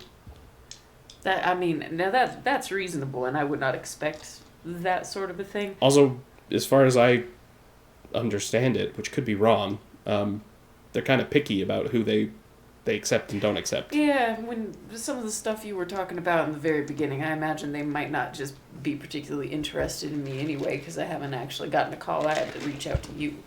So, at least at this point, I don't think that I have a skill set that they're particularly interested in. But I'm still curious, and I feel like having connections amongst folks is probably a good thing. Yeah. Being able to talk to folks and being able to know people in all of the groups seems like a good idea. I figured I should probably meet some of them that might actually present the space a little differently than it's all doom and gloom and nobody really knows like why you would want to be in that space. Seems like a good idea to just have that a little bit of a different lens to look through. Sure. So, yeah, that's... And again, I think it's going to be different for different people, and maybe some people are into it because they feel like it's super cool, and other people it's because they feel like it's the most important thing. Regardless, I don't know how it works for everybody else. We operate in cells, so I know the other members of my cabal who are in the Guardians. Other than that, I don't really know a whole lot of other of them, and I don't regularly interact with them. They have kind of more your attitude about it. They're not like super doom and gloom. They're just more like... I don't know that they have my attitude about it. They're Well, not that's always fair. doom and gloom, usually. That's good. What kinds of personalities are on them?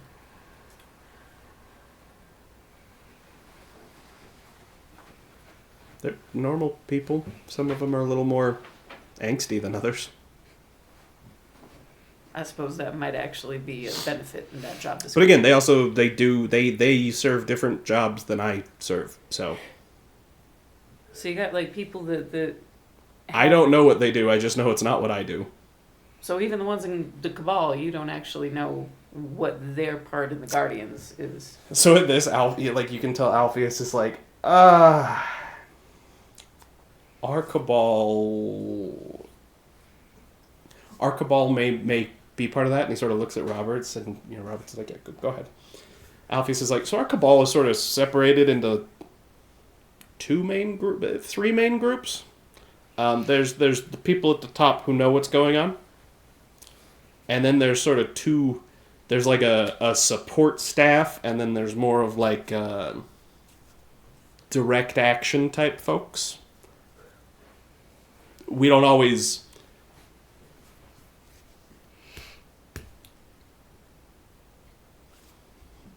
He's going to look at Roberts. You can't tell anybody about this. You can't tell anybody about this. I don't know if I'm supposed to share this or not. When problems arise, our cabal sometimes takes a proactive approach to dealing with them that involves no small amount of violence sometimes. Oh, shit. But the people who do that part of things, like, we are on the support side, right? So logistical support, I do networking, I know people, I make connections. So we don't usually get called out to go help with some of the more direct action stuff. Gotcha. So the other members of the Guardians are on that side of what our cabal does. So we know them, but we don't always see them in action. So you've almost got cabals within your cabal. I was imagining a cabal being a clique, but your cabal is more like a street gang. I mean, it's a clique. A little bit. I don't know. Not all cabals are like that. Ours is particular in that way, and it's not that it's super we know the details of what they do, but we are not combatants, so we don't go in when things are difficult. Think of the police force, right? The SWAT team is not necessarily the detectives, is not necessarily the they all work together, They all work on the same thing. But there are certain times where, like, we're not the first ones in to deal with stuff. So who has determined your cabal? That would be Lorcan, Shazar, and Ebenarm. Those are our 3 people who know everything that goes on. And you two are in the same cabal? Mhm. I take it based on how this We are interaction's both in going? the Silent Arrow. Interesting. That's how I know that they're in the Guardians, because... Oh, I guess that makes sense. Yeah. That's logical. So, okay, I think it is. That is a very specific name. Oh, the name of the Cabal? Yeah. Yep. So, like, the awakening side of this, like, this is not your normal situation you're handling, is it? What do you mean? I mean, the silent arrow would suggest something other than babysitting newbies. I mean, that's what I do. Part of what I do. All right. It is part of the overall strategy of what we do. There are times when it requires a more direct approach. Not a ton. Like, it's not like all the time, but that is... And not in... It happens, and we know that part of the group is particularly skilled in more direct... Okay, you gotta promise me you're not gonna explain what I'm about to explain to you. I don't even know that I could. Because I don't think I'm supposed to know what I know. Oh, well... The direct action people are... They have combat skills, but they're also skilled in more direct intelligence gathering, reconnaissance type stuff, keeping watch over things, intervening when they need to. So that's like what they do. Pursuing the same ends as, me making connections, knowing lots of people, understanding sort of the politics and the flow. But there's a separation there. I gotcha. Does that make sense? I mean, kind of within the context of what I know. That is a small context, but... So, like, we work together, but because I don't have that same skill set, like, if they're going to go raid a building, they don't ask me to come with. Yeah. Sometimes they ask me to let people know that stuff's going to go down, so, like, people stay out of the area, or we, like, smooth over. But, like, they don't ask me to pick up a gun and go into the building with them. All right, that makes sense. And Roberts is, like, same for me. Like, I help provide logistics or intelligence and other stuff, but, like, I'm not directly doing stuff. Okay, I think I understand the kind of the workings of your cabal a little bit. I mean, not the details, of course, but like kind of how that'll. Our little gaggle of people. Are we gonna get like enveloped into a bigger gaggle of people that already exists, or is this like? You could if you wanted to, or you can start, like, every cabal has their own reason for being and their own thing that they try and do. And that gets laid down By whoever starts the cabal.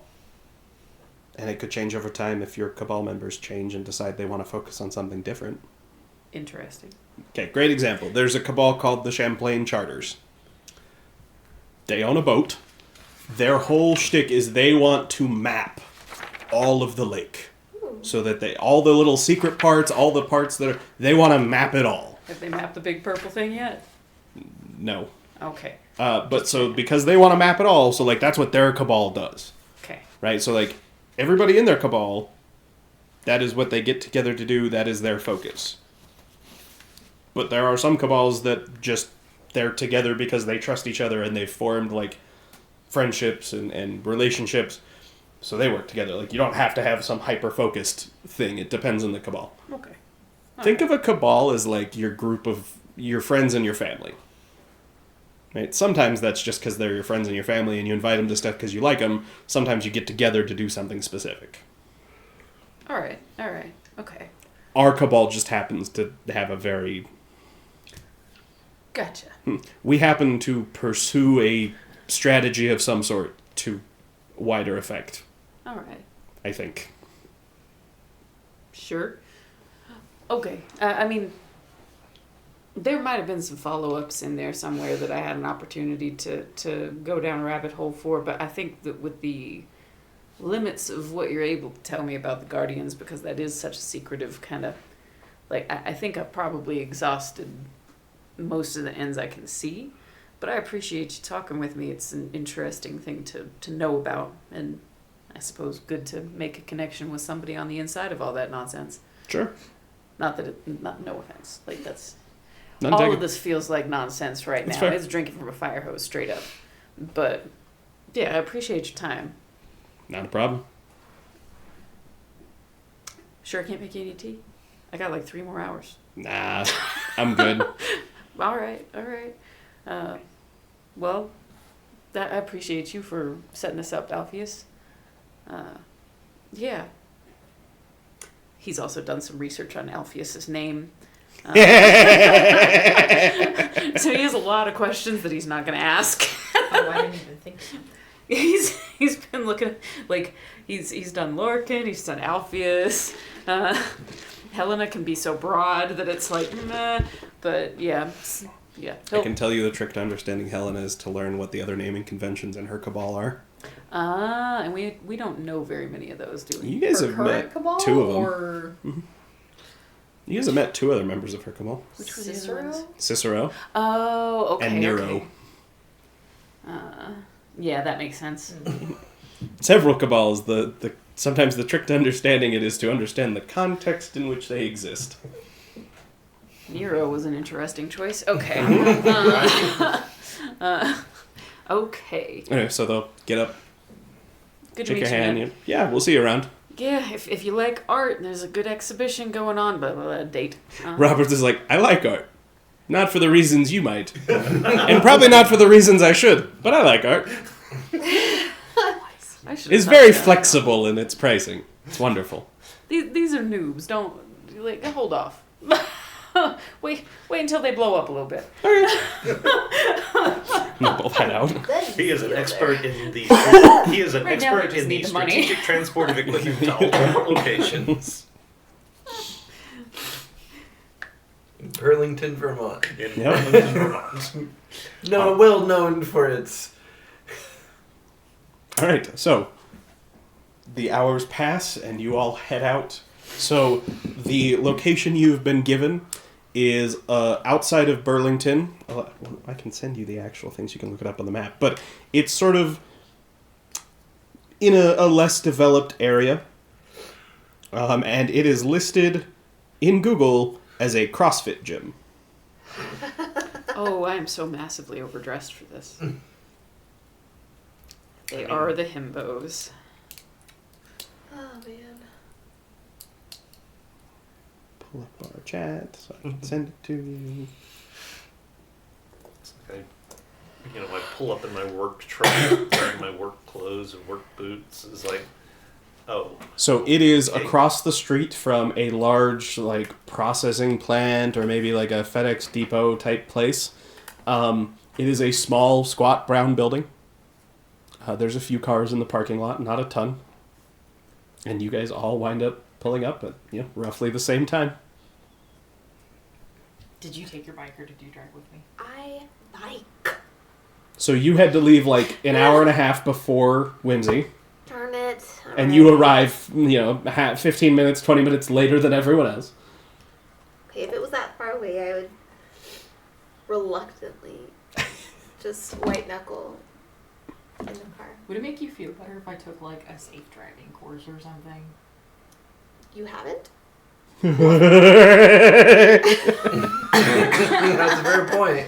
I see that. I consider myself a pretty safe driver. I have never been in any accidents. I have only gotten 1 speeding ticket. So you're saying that the odds. I am now saying that I should have kept my mouth shut. Oh, I'm just, being Natalie on our drive back.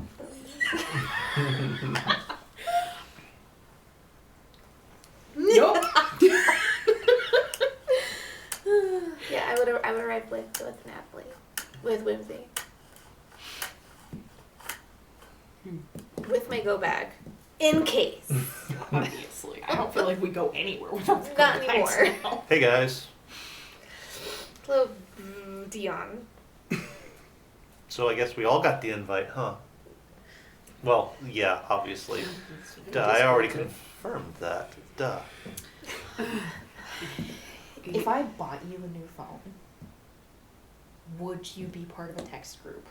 No. Would you read texts sent to the group? No. What about a pager? That would imply that I actually take the phone. Do you not have your phone on you now? Yeah. Pulls out his satellite phone. What I about can't. I honestly, I can't decide if he's more prepared or less prepared than the rest of us. It would just be easier to have a better way to contact you. Honestly, I've been thinking about learning how to be a ham radio operator. That sounds like That's more something likely to. up his alley. I know how to use one of those. That Of none of course that's you in do. my Of course you do. I used to use them at the Firewatch towers. You know Morse code, don't you? Yeah. Okay. This necklace might interest you. Aw. I don't remember what it says, but I think it's fuck off. Okay, that's fabulous. Well, I guess let's go do this. Yeah, Yeah. like Jamal is very awkward. He was like, I should have changed. He's like in a corseted dress vest. And Also, he looks nice. Yeah, he looks real is- nice. He is to dressed the up. T, like looks gorgeous. I look like I do. Like, Dude, this dude, is you the look fine. nicest. You This is look the fine. nicest he has Work ever boots, looked in front of you. Levi's flannel shirt. Probably You know, like I'm not jeans. far off from Yeah. that, actually. Giant, oversized plaid shirt and tights? I'm just like, I, oh. I, None of us look like we should be walking into this building Nope. right now. nope. Like, closest is you two, and that's a stretch. He at least like I mean, takes I'm the, not going the to work jacket out. off and like rolls You're up his mean. sleeves a little. But, like, if you're gonna tell people to, you know what, Yeah. I'm carrying a duffel bag. It looks like I could change inside. your go bag is a whole duffel bag. I assumed it had your stuff too. Why would you be carrying my stuff? Because we're sucked together. So that when that's she good. goes, you have to go. We're in this together. I'll ask them questions about their meeting location. Yeah. All right. Anyway, let's go in. So you guys step in. There is a little lobby. There is a desk. It's not manned. It's a little not sketchy. A little so like there's a few chairs set up in the lobby, but like they're just like folding metal chairs. Like it's very like bare bones, but also like very. You've probably been to a gym that is like this. Oh yeah. Very setting up like a little lobby is an afterthought. They don't actually expect to have like anybody who's coming here. They're not going to be here You're for not a gonna nice be lobby. sitting They're- around. Yeah, Is there like a little bell? there is on the little counter. I'm just like, ding, ding, ding, ding, ding, ding, ding, ding. So you hear from behind. So you know there's a lobby. You go like around back behind to get to whatever else is in here. You hear from back there. Oh shoot! Hang on. And this short 5-foot man, super buff. He is wearing a really nice tight-fitting polo shirt and skinny jeans. See, you're not out of. Comes out of running place. around the corner. He's got curly blonde hair. He's like, shoot, I forgot. Sorry, guys. Okay. Sorry. Things are a little hectic. Welcome to the gym. Come on back with me. As he takes you guys back, it is not what you expect. The room you were taken back into is set up like a big open gym. So you can see like the corrugated metal roof. There are mats laid out everywhere. What's weird about it is the people there and what they're doing. Oh dear. As they take you back, there is a woman in a sports bra and shorts who is practicing what looks like kickboxing. Okay. Not too far away from that, there is another girl, short, really lithe. She has a foldable table set up, and there are a variety of different daggers and knives, some of them modern, some of them very archaic looking, and she is currently sharpening them, and you can see set up a little ways away on the wall is a wooden board with like a target on it and clear signs from like people throwing bladed weapons at this thing. Just a little ways away, somebody has set up like a little camp table and they are playing a game of chess. So like a weird smattering of like you've got that, you've got people actually working out. You have workout equipment, but it's all sort of been pushed to the different sides. There is a table set up where there are different books laid out. Some of them look like textbooks. Some of them look like scrolls. Nobody's currently at it, but there is like this table set up for it. In the room that you guys step into, there's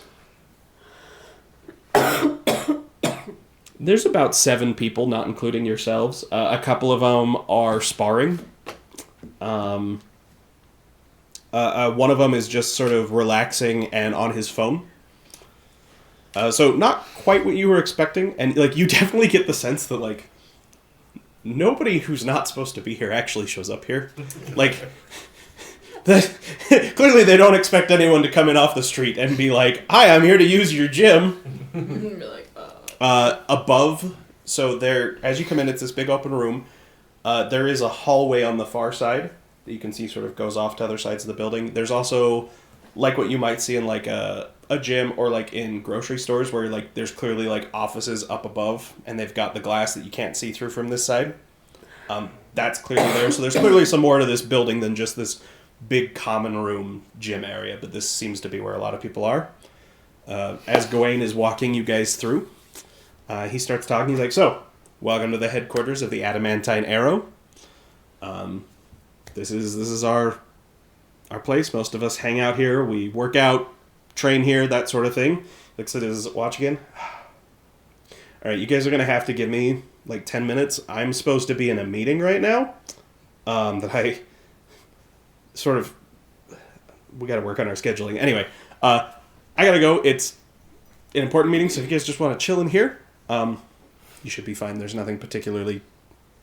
Looks over at the table with the knives. "Most things in here aren't too dangerous. Everybody should be pretty friendly. I will be right back. I'm super sorry." And he runs off and around the corner down one of the hallways. To the books. Do I get the sense, because there's a very definite thing, like someone working out performatively and someone who's just like, do I get the sense that they... Oh, like it is definitely like there. When you walked in, everyone who, whatever they were engaged in, nobody looked up at you guys. Okay. Like they are zoned in on what they're doing. So I can't As it decide. should be. So I can't decide if he legitimately has double booked himself, in which case doesn't speak well of the organization, or if this is a test performance of some kind. for like the us. directions thing. Mm-hmm. So the books.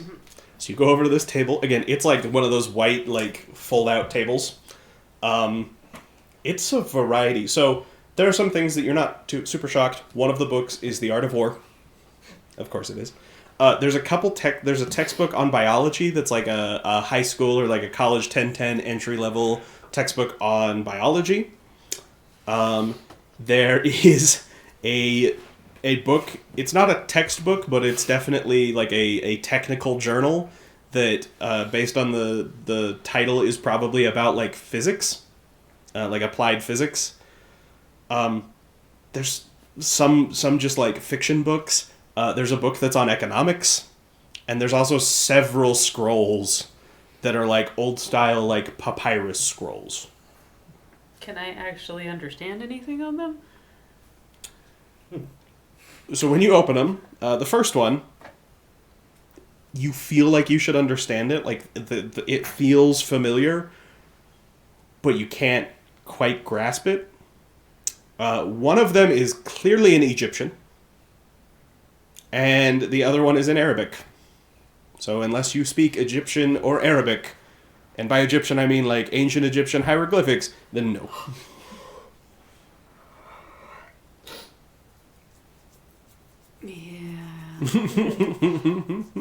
Like, I speak Nigerian. But no, I doubt that's close enough to Arabic to count. No. Pretty sure those are two pretty different things.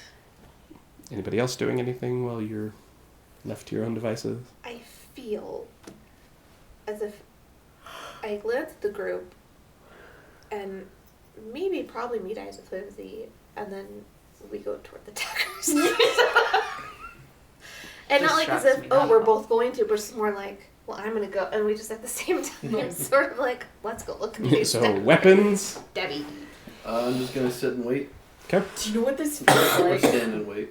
This feels like when parents put their new, like, the baby in front of, like, 3 different Yep. things, and it's like, What do you to go the to? The Avatar. oh my gosh. Dion, do you feel... So the place that we got put, it's not one of the like upper level. No, you're just in the main gym room. Okay.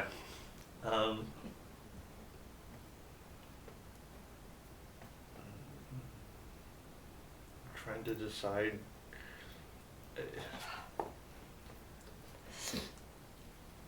Trying to decide if there's anything in particular that would draw his interest. I mean, I don't.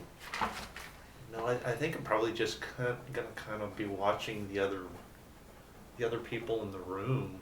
Honestly. So especially as you guys have sort of moved off, people in the room have taken notice that you're there, right? So people sort of looked up and like nodded, or like you can tell they've acknowledged you. Nobody is particularly, like nobody is stopping what they're doing to come up and talk to you, but nobody, they don't see, it's not like, oh, new people. I mean, it's just sort of like, I'm busy. Yeah, it's like, okay. So the table of weapons. As you walk up, there's this woman there. She is currently sharpening one of the blades. And as you walk up, without looking up, she's like, you can look, please don't touch. That's fair. I'm trying to be funny, and so I'm like, you were the knives. She doesn't even look up. Doesn't respond. That was in character too. I'm just like, Hi. Still. So when you say hi, she will stop and look up. Can I help you guys? You don't seem interested in talking. thank you. Not really. That's fair. I'm Whimsy. I'm Themis. Demis? Themis. Nice to meet You too. you. We're checking out your order, I guess. Oh, I didn't know they were inviting anybody new today. Yeah, we're Cool. Welcome to the Arrow. Baby Awakens or whatever. Nice. I keep accidentally creating. Creating terminology. Yes.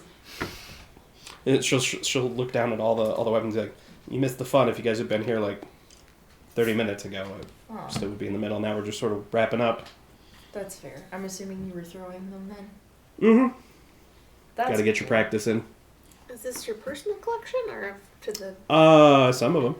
nice? Some of them are the orders. Not sure where a couple of these came from, actually. There were a lot of people right over here like half an hour ago. What do you practice throw? Or I know you practice throwing them at. What are you practicing for? So that I can hit things with them. Yeah, what things? Anything that needs hitting. Okay. Bodies. I don't know. Bodies. You were the knives. I'm just gonna not talk anymore. I'll just be like, This is Aris. What's up? hello. Anyway, I just thought your stabby things were cool. They are cool. You want to try one out? Sure. Yes. And so she'll be like, all right, one of those ones. And like, it's clearly like they're a little beat up. They're not the nicest. Fair.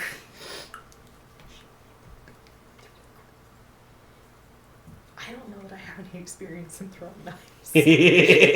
I've probably been to like an axe throwing thing. So I'm going to take the things that I remember from the axe throwing and try to apply it to knife throwing and throw it at the board. Okay. This is going to be a dexterity firearms roll. Oh. Okay. firearms? Did we talk about this? Probably because we had to redo your character, so that was not one of the more Oh, well. important parts. Okay. Well, I got a 1. How many dice did you roll? 1. Was that because you were out of dice? No, it's because you said Dexterity. dexterity, firearms. Mm-hmm. I don't have anything in firearms. Okay, so that's a -1 to the dice pool because you are untrained in it. Oh, then I don't roll. I don't. So it's a chance die, and I rolled a 1. Okay. So you I go. So you go to try it, and as you bring it up, it flies out of your hand. And as it does, I better check and see what kind of mage she is before I make claims that she can't back up. Oh yeah, no, totally. As you do, she will reach out and grab it, put it back on the table. Nice try. Well, I don't know that I've ever been this embarrassed in my life. It's alright, it happened. Just means you have lots of room to improve. I do have lots of room to You want to give it another try? I really do. Go for it. Piper's just flushed. 8. Okay, so you pick it up and you throw it. You do hit the board, but not with the tip, with the back end of the handle, so it just bounces off. But she's like, not bad. Trick shot. You're getting there. Jamal sees this and that kind of catches his attention, and he approaches the table looking More new friends, great. really cautious. He doesn't look like he's thinking about, like, he's admiring the weapons, but he's got his like arms crossed. He looks very cautious. Like, you guys probably haven't seen him look this uneasy before. Well, I don't know. There's been a lot of shit go down. There's been a lot of weaponry and different Yes. things that have made you. This is probably the most uncomfortable he's looked from a state of being very casual. Okay, not like beforehand. we're actively in Yeah, crisis. Got it. yeah. Okay. Because there's been a lot of actively in crisis. Yep. Sort of pink. Piper's like, may I try? Sure, go for it. You said Firearm dexterity. Okay. So I have 5 dice. Sure. Yeah, but you're good at boxing, remember. That would be 4 successes? Oh wait, Yeesh. and I get to reroll a 10? Yep. Okay, that's just 4. So. You land it on the board and sticks in. Demis goes, nice. Huh. Wow. Good aim. I That was... might have better luck with the boxing people. No, you won't. Not if you're going to spar with them.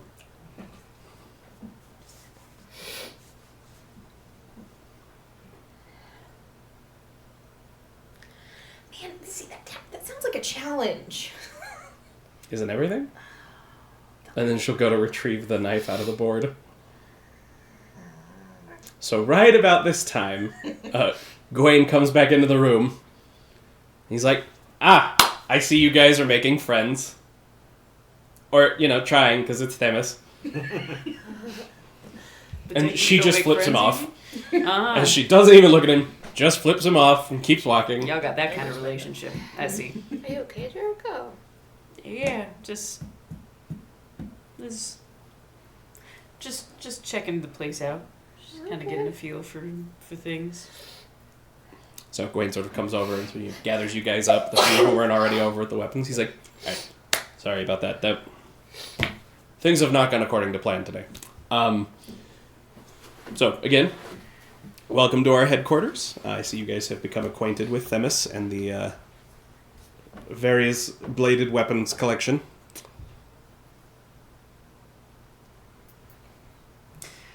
It's an interesting collection. I was noticing the books over there. What's the scroll stuff about? The one in Arabic, I think, is a treaty about chariot warfare, I think is what they said it was. I don't know. I don't read Arabic. I don't know. Do you have a lot of people here who do? At least one. Touche. I don't know what the one in Egyptian is about. The other one is the Adamant Way. All right. All right. Explain. I In a minute. Anyway, so if you guys don't mind, walking and talking real fast, I've been asked to sort of take you guys into one of the classrooms. Okay. Okay. Cool. So he will do the like walking backwards as he sort of, so as he's walking, he's like, main room. It's where a lot of people train. We try to keep it kind of modular, let people arrange it as they need to for whatever they're doing. And he leads you guys down one of the hallways. This feels, if you've ever been in an old gym building, like on a university campus or anything that was built, at least a couple decades ago, that's kind of how this feels. So it's all red brick. A little run down, but not necessarily in a bad way, just like it's clearly been here a while. Yeah. And so he's like, we got classrooms. Down at the end of this hallway, there's a library. A lot of the books came out of there. Anyway, and he will lead you guys into a small, he called it a classroom. It's really just like a small side room. Probably about as big as this room. Lead you in, there are some chairs. They're like the old school stacking chairs, like what you'd see in like a school. Lead you guys in. He's like, all the new people. We just wanted to invite you guys out, get a better look at what we're about, get a better feel for the order, maybe explain a little bit more like what our philosophies, that type of stuff is, if that seems like something you guys are interested in. Yeah. And then here in probably it'll be about an hour and a half given the way things have gone today. We're going to have one of our big meetings, and you are all invited to attend if you're interested. Get to meet some more people in the order. You'll get to meet the adamant sage of the order, Lysander. If that all seems interesting to you, you guys can leave anytime you want. We're not holding you here. Anyway, so yeah. If you guys don't mind taking a seat, I was asked to sort of give you a crash course in the adamant way, sort of our philosophy of stuff. If you guys don't mind. Go ahead. Go. Cool. And he will go over, so it is a chalkboard. Not a whiteboard, it is a chalkboard. And he will write up on the chalkboard. And he'll be like, all right, so, adamantine arrow, first thing you got to know about us. We're sort of the warriors, the fighters of the diamond. That's how most people think of us. That's a little bit of a misnomer for what we do. We like to think of ourselves as warrior scholars. So, and he will write up on the board, he will draw a very crude drawing of a hand, and then he'll write a little arrow going off the index finger of this hand, and he will write 1, existence is war. And he'll be like, okay, so our philosophy, I feel like, is the best way to explain to you what we are about. So this is the adamant way. This is our philosophy for life and magic and everything. So there are 5 tenets, or phalanxes as they are sometimes called. The first one is existence is war. So the adamant way teaches us that everything that exists exists in a state of conflict. This isn't a good thing or a bad thing, it's just the way things are. Everything from insects to stars exist in a state of conflict with everything else around them. Right? Everything expands until it reaches the boundaries set by other things, and it is the nature of everything to push against those boundaries and to strain and resist at those boundaries. Right? So it is how everything works. What this means for us is that all of us live in a constant state of conflict. This doesn't necessarily mean armed conflict, but we are always pushing ourselves against some form of resistance, and that's the only way that anything improves or changes. Right? So you cannot get stronger if you don't have some form of resistance to meet up against. Make sense to everybody? All good so far? Yep. Jericho seems like he's very, very much on board with this. Okay, cool. Yeah.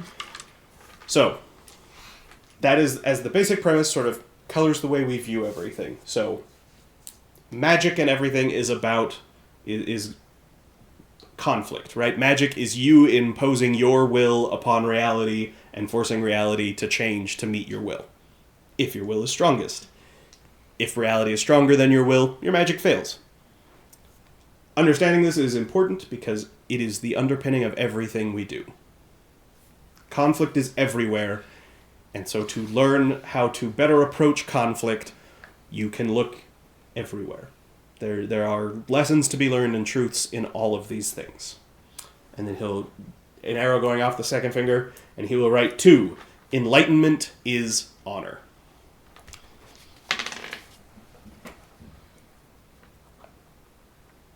How you do something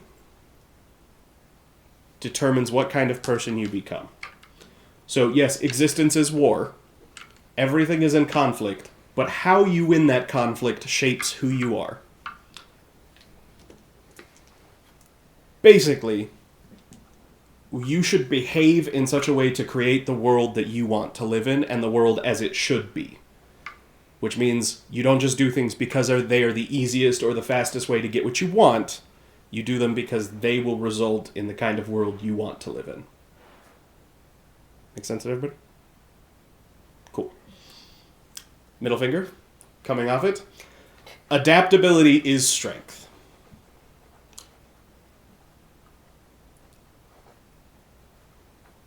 Our philosophy teaches that we should always be seeking perfection, and we should always be improving. This is where sort of that warrior scholar thing comes in, right? So if conflict can be found everywhere, and you can learn about conflict from everything,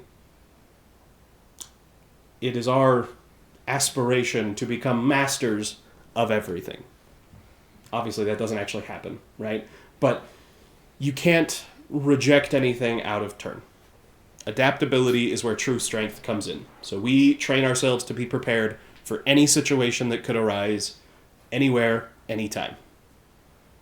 So whatever your weaknesses are, you work on those until they become strengths, and you maintain your strengths, and you keep expanding your vision and who you are to keep increasing that potential. So that is the philosophy we take for ourselves.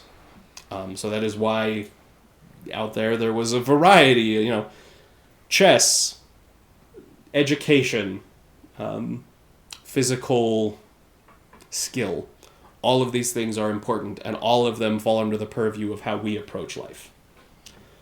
4, the supernal is the self.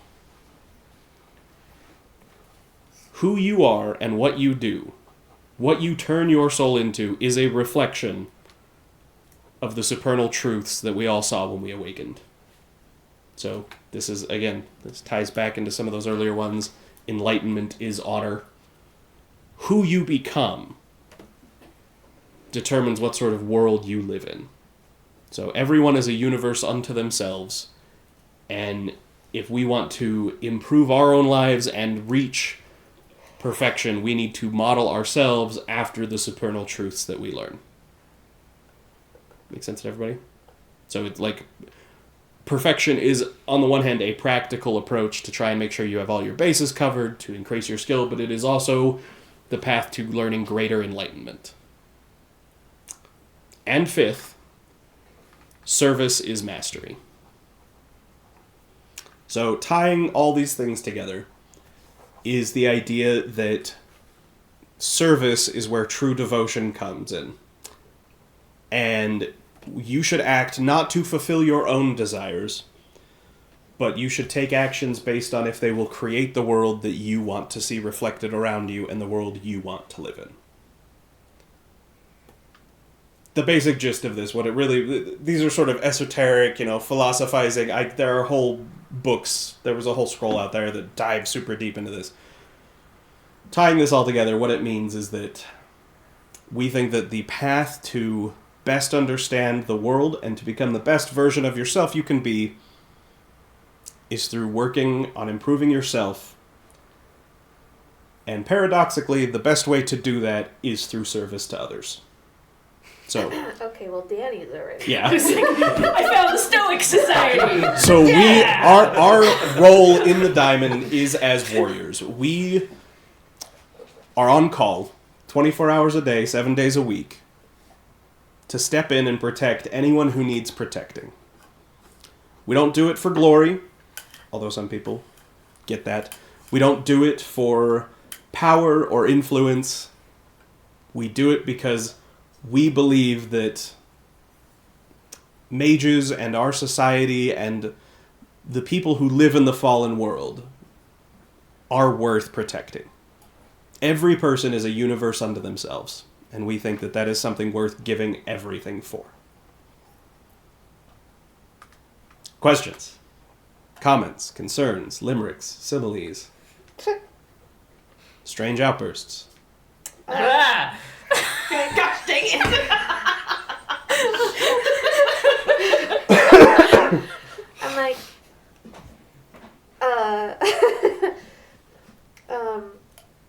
we have okay, so you know how there's like the police, and generally the people who try to get into police work, oftentimes are probably not the best people to be getting into police work. It's like a power thing. It's Sure. a bit of a.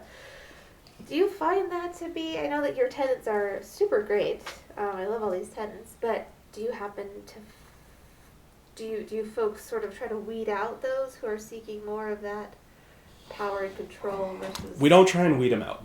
Okay. Nobody starts out perfect.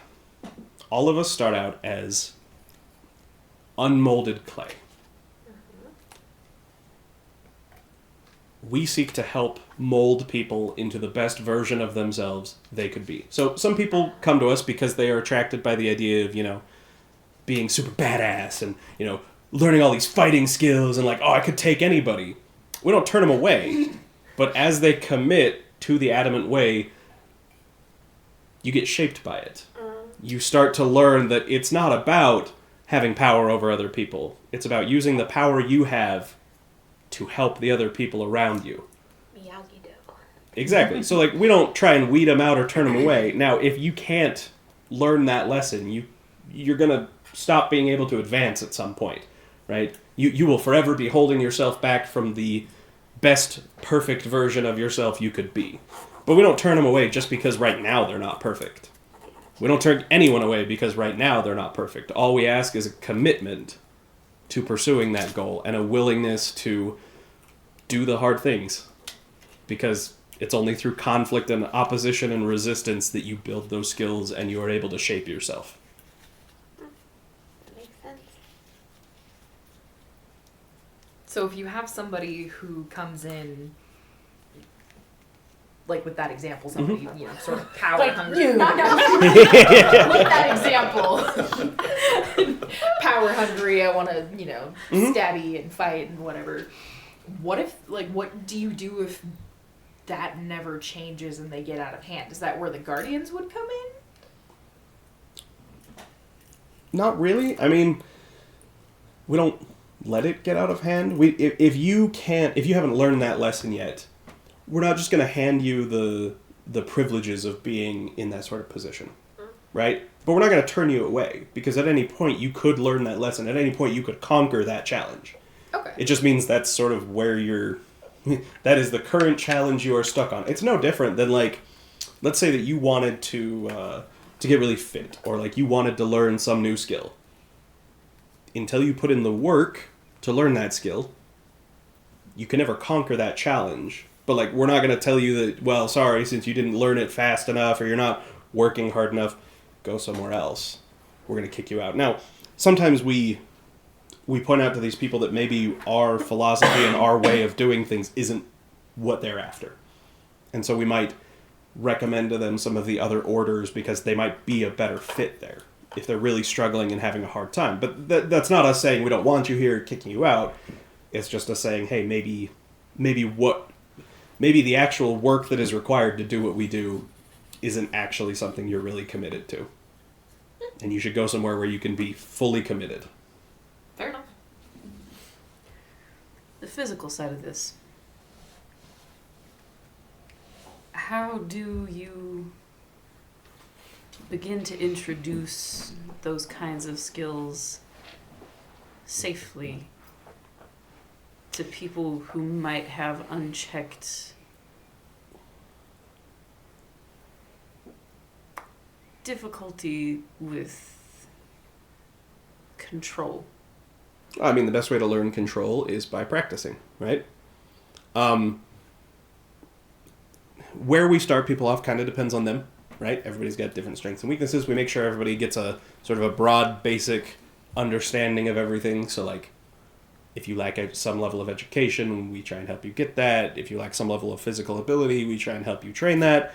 If somebody had trouble keeping control, we would train you, keep putting yourself in a position where you have to learn to keep that control. Keeping it safe is kind of easy because we have access to magic, so we can be a little more... We can take things a little further than you normally could because we can accelerate the level of healing. Also, some of us are skilled enough that we're not too worried about an amateur or a novice causing too much damage to us. We know how to defend ourselves. We're pretty experienced with it. But we train and we practice until you learn that lesson and you conquer that challenge. So people in the other orders, they talk about like sending somebody from here to deal with issues when there's something that requires some kind of physical intervention, right? Well, unless it's the sneaky kind, in which case, you got another group for that. Depends. Maybe a little mix and match there. The rest of these, the tenants, well, obviously they're innately related to the physical side of this.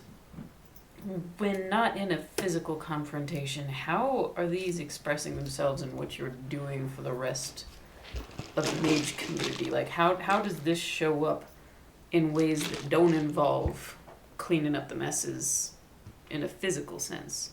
I mean, we still want to learn as much about magic as we can. How does that translate outward? How does that do good? How are you doing the good in the world that you're wanting with these tenants?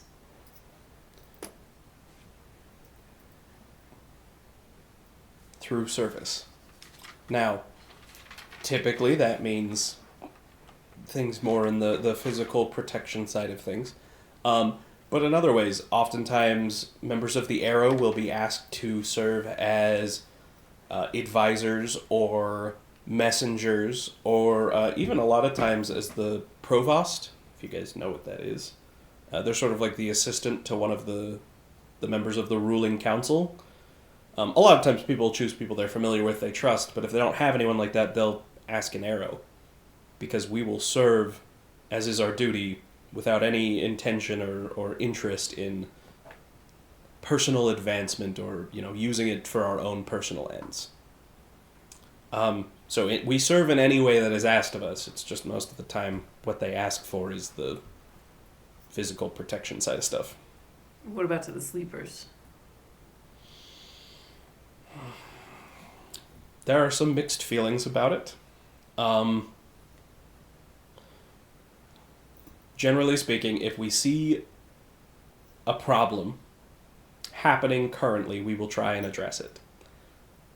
The caveat here is we can't protect all sleepers from everything, and it's not like we send out neighborhood patrols all the time through neighborhoods looking for mundane criminals.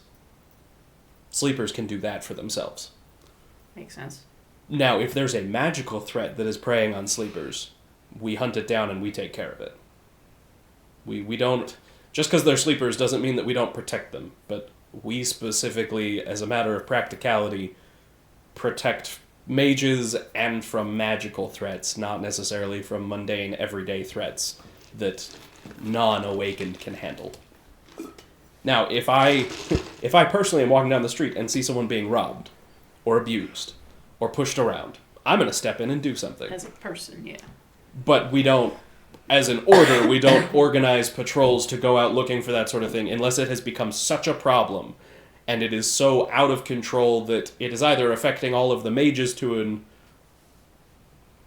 unhealthy degree or it's been shown that the sleepers can't handle that problem on their own.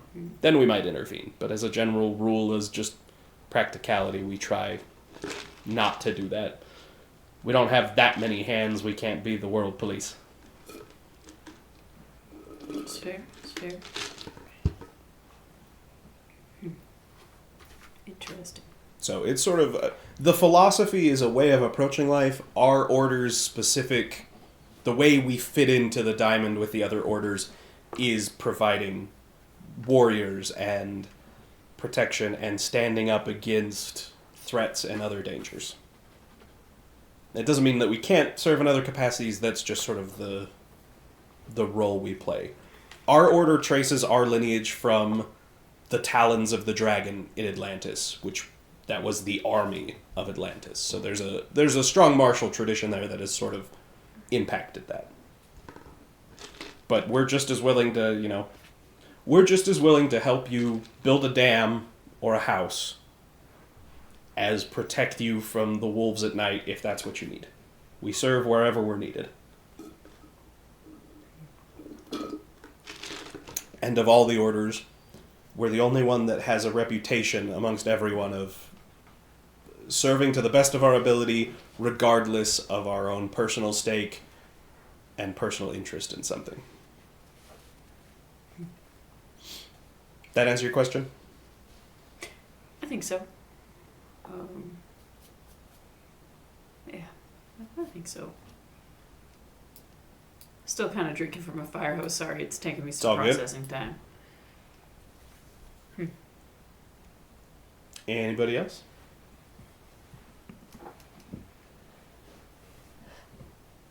Seems pretty straightforward.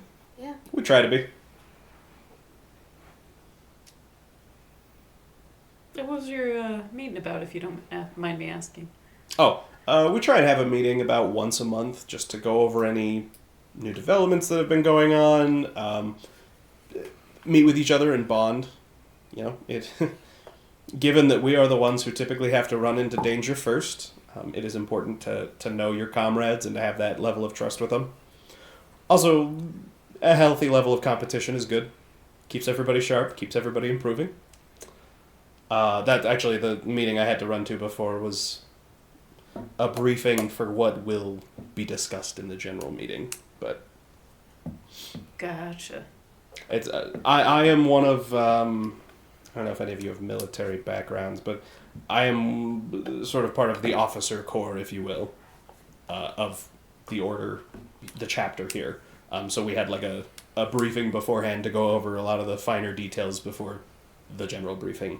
And that's what I was late to, because today has been a day of everyone being late, because apparently some stuff came up earlier today that threw off the meeting plans. Is that something that happens a lot in your order? Not really. They'll discuss it later tonight. Apparently the Concilium Council made a ruling and needed us to they're asking us to step in and help keep watch over the boathouse in downtown. That's fair. Oh. But that just happened today, so we had people at a meeting for that, and now then we had to get informed, and we got to come anyway. A lot of stuff that happened today. What happened today? Was there something new that happened over there? I don't think so. I So think it just they took them finally, that it took long? them. I think what they're saying is it took them over a week to decide on what to do. Right.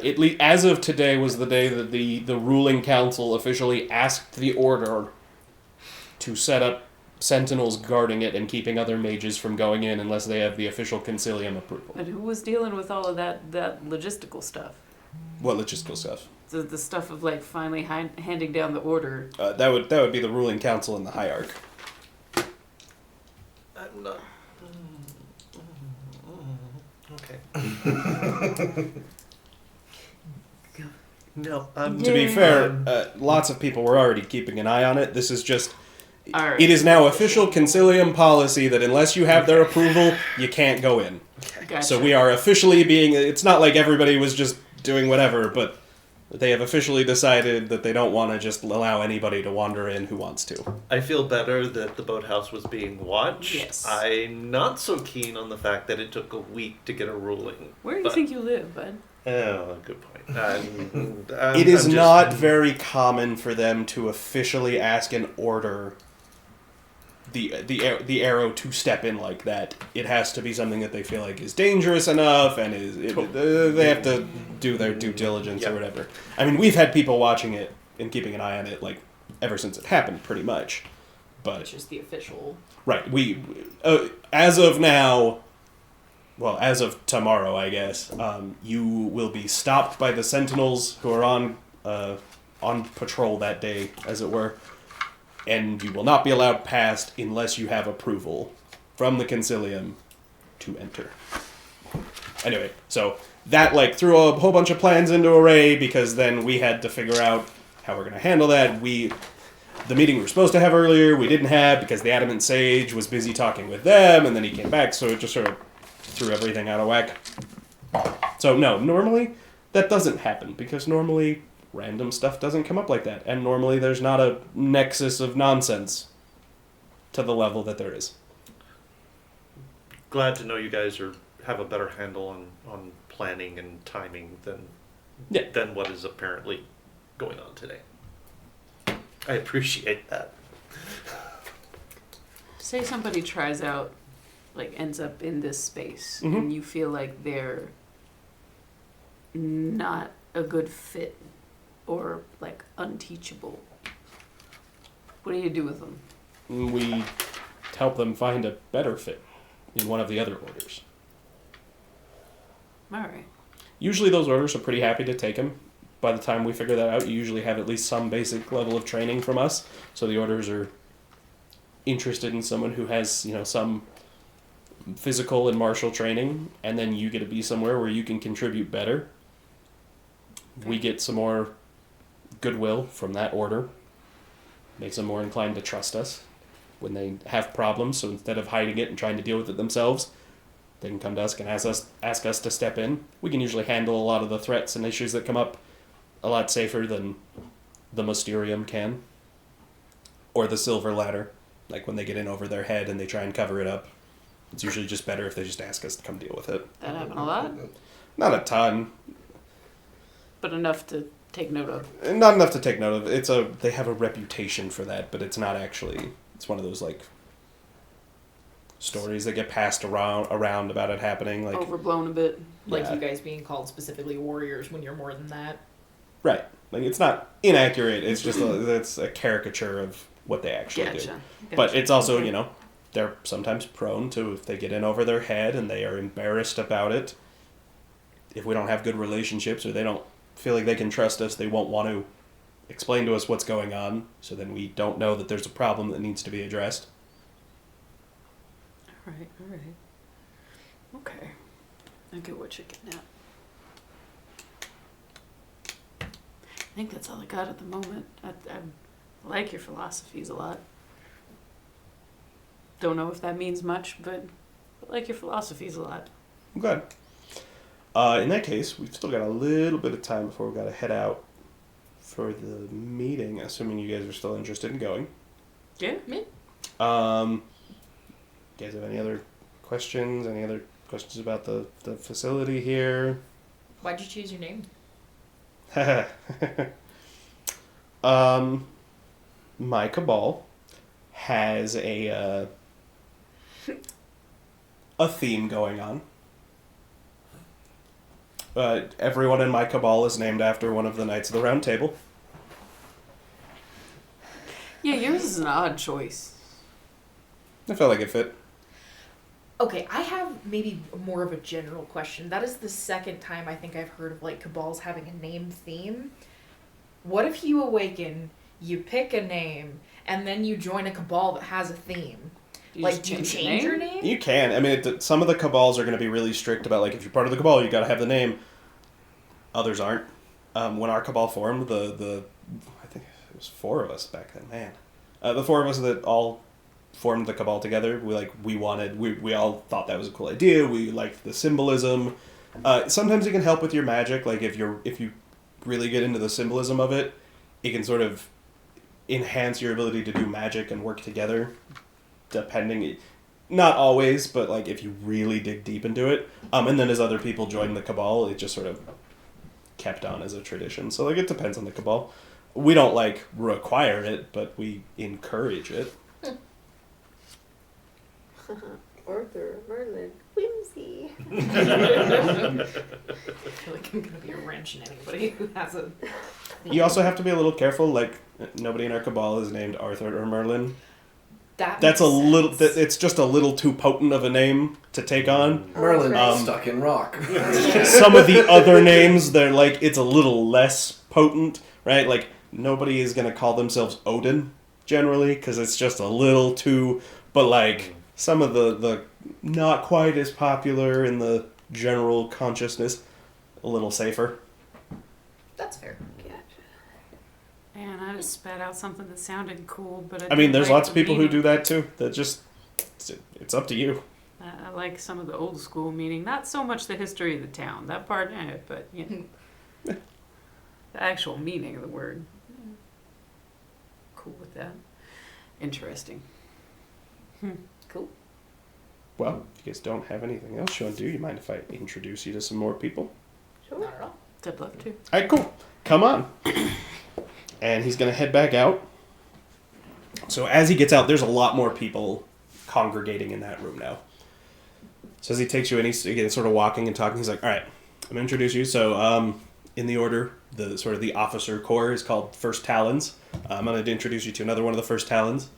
Also a member of my cabal. His name's Galahad. Come on over here.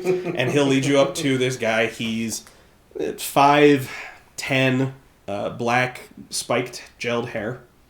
Kind of a baby face. And the lead you goes up. He's like, Galahad! New people. Galahad will turn and look at you guys. Sort of size each of you up. They look promising.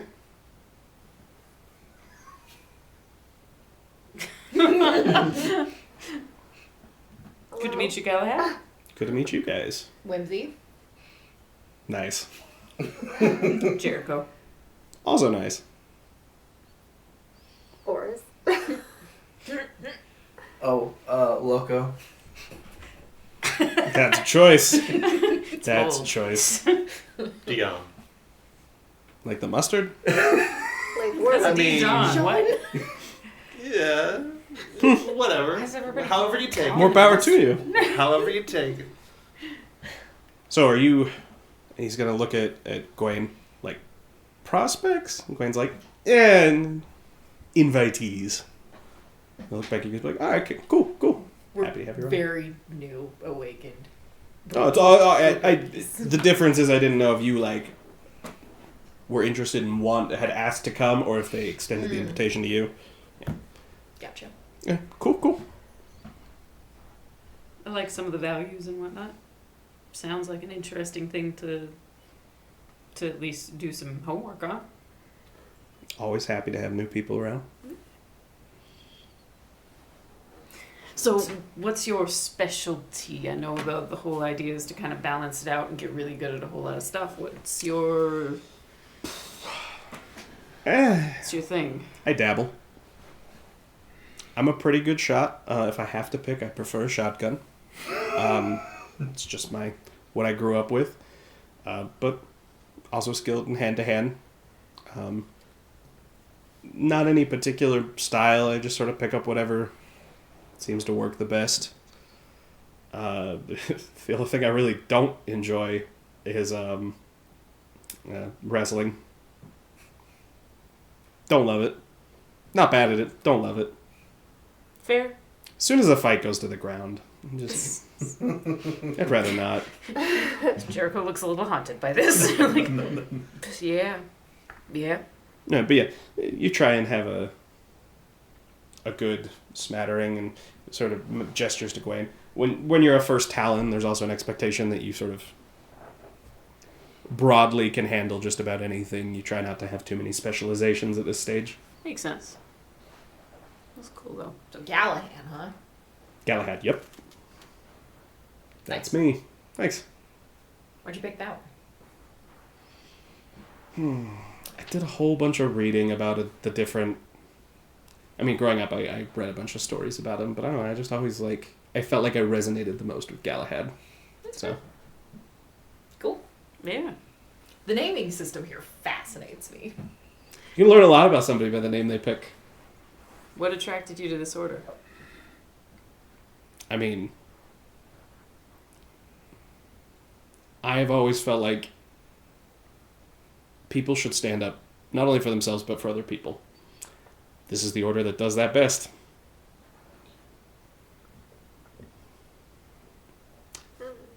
My personal bias, this is the only order that really cares about protecting everybody.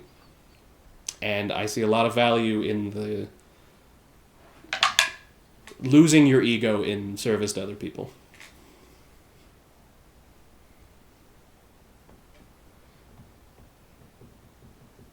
Plus, there's just I don't know, there's a bond I don't feel like you get in all the other orders. I could see that. Like service together kind of changes things. Exactly. Yeah. I get it. And that knowledge that, like, you know, when shit hits the fan, it's the person to your left and to your right that you gotta rely on the most. It changes the way you approach things and the way you look at people. It does. She looks kind of sullen all of a sudden. Yeah, that's right. But as I don't know how much I can say, I didn't shop around that much. Kind of spoke to you right away. Pretty much. That's cool. I chose my name as Galahad. I feel like it was kind of a given that this is where I was going to wind up. Makes sense. Yeah, there is sort of a knightly feel to the order here. Yeah. Does anybody ever choose their name when they're awakened and then join an order and then change it? I mean, I don't know any about the top of my head, but I'm sure people have. It's just code names, so Yeah. it's not like The very less clear. time you have spent under a shadow name, the easier it is to change it to something else because it's less of an established identity. If you've like spent 50 years as A and you decide you're going to switch to something else, like it's a little trickier to disentangle some of the sympathetic magic involved. Interesting. It'd be sort of like if you were 60 years old and decided to change your legal name. Like, sure you could, but like unless there was something big that happened or it was a huge life-changing moment, like you're still going to feel a lot of connection to that old name, even if it's not the one you currently use. So, just depends on the person. Fair enough. So while you guys are talking, 3 more people come into the room. One of them is very wiry, tight, curled brown hair. One of them is a tall, skinny guy with short black hair. And one of them is Lorcan. And as they walk in, everybody sort of, everybody's been chatting and sort of hanging out. Everybody quiets down. And the guy with the tight brown hair is like, all right, I think it's time everybody heads out. And everybody starts filing out of the building.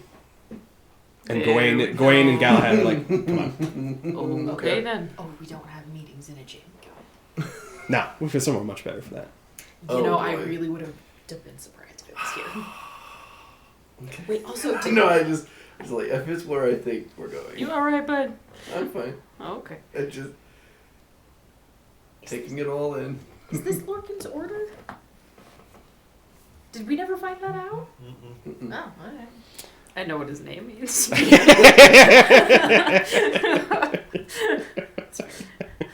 So Alright. as you guys file out, everybody files out of the building and heads around to the back. So this property butts right up on a huge swath of forest, and everybody is heading into the forest. No, it's sketchy. And as you guys are heading in, it is right as the sun is setting. Yep. Okay. Yep. This is This is more what I would have expected. I'm just gonna say, this is usually where the black guy checks out in a horror movie. I mean, you're not the only black guy. That is true. That gives me some amount of confidence. But not as much as I would like. So as It's you guys alright, we got you. as you guys start heading out into the woods, Gawain is gonna again doing his little walking backwards thing. He's turning and be like, "Hope you guys don't mind a little bit of a walk." I'm used to hiking. Oh, good. I should have worn different shoes, but it'll be fine. Everything. So it is a mile or so trek through the wilderness. It feels like once you start to get into the forest, it's not super steep or super rocky, but it is definitely like hiking. Yeah. There's not necessarily an established trail. Everybody sort of spreads out. as you guys walk deeper and deeper into the forest, everybody gets quieter. You Sounds notice it creepy. first. Hey. Cult. You look up and there's a lot of crows. Oh, Son of a bitch. And the way they're like, because you're a Thyrsus, you notice it first. Okay. That those are not normal. Not normal birds. crows, okay. Those are something more. And as you guys get deeper and deeper into the forest, slowly each of you start to realize, like, it's not uncomfortable, but you get that sense that, like, there's more to this than you are seeing. It feels more alive than normal. Can I use mage sight? Can I use my mage sight thing? Absolutely. What do I do? So as you filter through your mage sight, you can tell that you are heading towards something deeper in the forest that emanates life magic, and you can tell that there are spirits that have gathered around this place, but not just like naturally gathered here, but like they are standing on watch and on guard. So you are not unwelcome, but like you can sense that like there are the location itself seems like it has its own intelligence to it. Well, that's a little off-putting. I'm gonna pull out a lighter. This feels appropriate. So as you start to pull it out, Gwen will be like, "Sorry." What does that mean that there isn't? You'll see. You'll see. It's cool. Jeez, what is this? We're part of the cult now. So as they lead you guys further in, you come down into a small hollow, and there's a large stone fire pit that has wood stacked in it for a pretty large bonfire, and there are stone benches that are sort of set up in a ring around it. I've seen Midsummer. So as they lead you guys in, people start filtering in and taking seats at different spots, and Gawain will be like, "No, come on, guys." And he takes you all the way into the very center, and you guys get one of the seats that's right on the front. They're gonna eat us. So you see that, so Galahad takes a seat on the outer edge at one spot. And if you guys look, you see Lorcan takes another seat on a different side of the circle, but again on the outer edge. Themis takes a seat not too far from where you guys are, like one row back. It's only like 3 rows deep. But so like in the middle row, kind of near where you guys are, everybody starts filing in and taking their seats. The man with the brown hair, who would sort of seem to be leading everybody, heads to the center and sort of stands in front of the fire. As you guys get situated, Gawain is like, "All right, I will talk to you after it. I gotta go take my..." In the outer ring. Exactly. Good eyes. And he will head out again to another spot in the outer ring. So Lorcan's a talent. Or something. Seems like it. So as everybody files in, and like I say it's big, it's not that huge, because there's only like 30 people total here. So like it's not huge, but it is like it's bigger than you expected. And as everybody sort of gets settled, still very hushed, the man standing at the front will wave his hands, and all of you, it's really weird because you are instantly filled with this sense of hope. Like any burdens that you had been carrying, anything that had just been weighing on you, if you had felt tired, you feel invigorated and like just more optimistic for a brief second as you see him cast a spell that lights the bonfire on fire. So this whole thing just... And it's a pretty big fire. As he is doing this is right as, like you're right in that stage where like you can still see everything, but everything is like this weird bluish color, like the sun has gone down, but it's not set enough that it's dark yet. And this fire comes to life. And he says, "Brothers and sisters and friends," and he gestures to you guys, I'd like to welcome each of you. Few matters of business we've got to discuss. Today, the Concilium has asked that the Order step in and provide sentinels for the boathouse in Burlington. I'm sure many of you are aware of what's happened. Your first Talons will reach out to you with the duty rosters, but just be prepared. We're going to be rotating people in and out, keeping watch over it. Second thing to announce, 2 months from now, we will be having our regularly scheduled chess contest. Hopefully one of you can dethrone Tenorus, and he gestures towards somebody. We'll see if somebody can't take his place. Teach him a little bit of humility, huh? Yeah, everybody sort of chuckles, and other than that, that's really all the business that we have. It's good to see you all here. Does anyone else have business they need to bring up? All right. In that case, and he'll gesture and sort of step away from the fire, and you will see Gawain and Galahad and 2 other people you don't know walk up from the back to the bonfire, and they will each pick up a large stick out of it that's on fire, carry it back out, and light smaller fires on the outside. And everybody will stand up from the benches around you and sort of disperse and all just start to mingle around the fires. So now we're just like evening party around a bonfire? Not quite party. It's still more solemn than that. Feels a lot more like, mixing in church. This feels a Yeah. lot like a church activity, actually. You get a point of mana back. None of the rest of you have spent any mana, but you feel this like... I have. You have?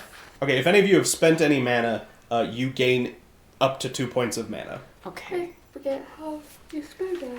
I don't completely Yeah, I haven't remember how spent that mana. works, but I have Yeah. a -1. We haven't covered how mana works yet. Okay. It's Then just right. some things have happened. Anyway, but so all of you feel as they all start to just this level of warmth and like it's weird because it's not necessarily quiet, but this level of like stillness as everyone just starts talking. Again, as everybody's talking, like you heard some people as you were heading out, even if they're being quiet, some like joking, some teasing, some casual.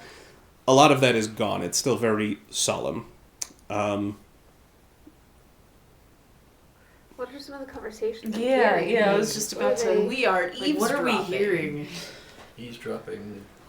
Dropping the eaves. Let's see. Okay. So, as you're eavesdropping, there is a man with curly red hair talking with a man with short, sandy blonde hair. And you sort of catch pieces of it, like, it's what I heard. They were at the boathouse.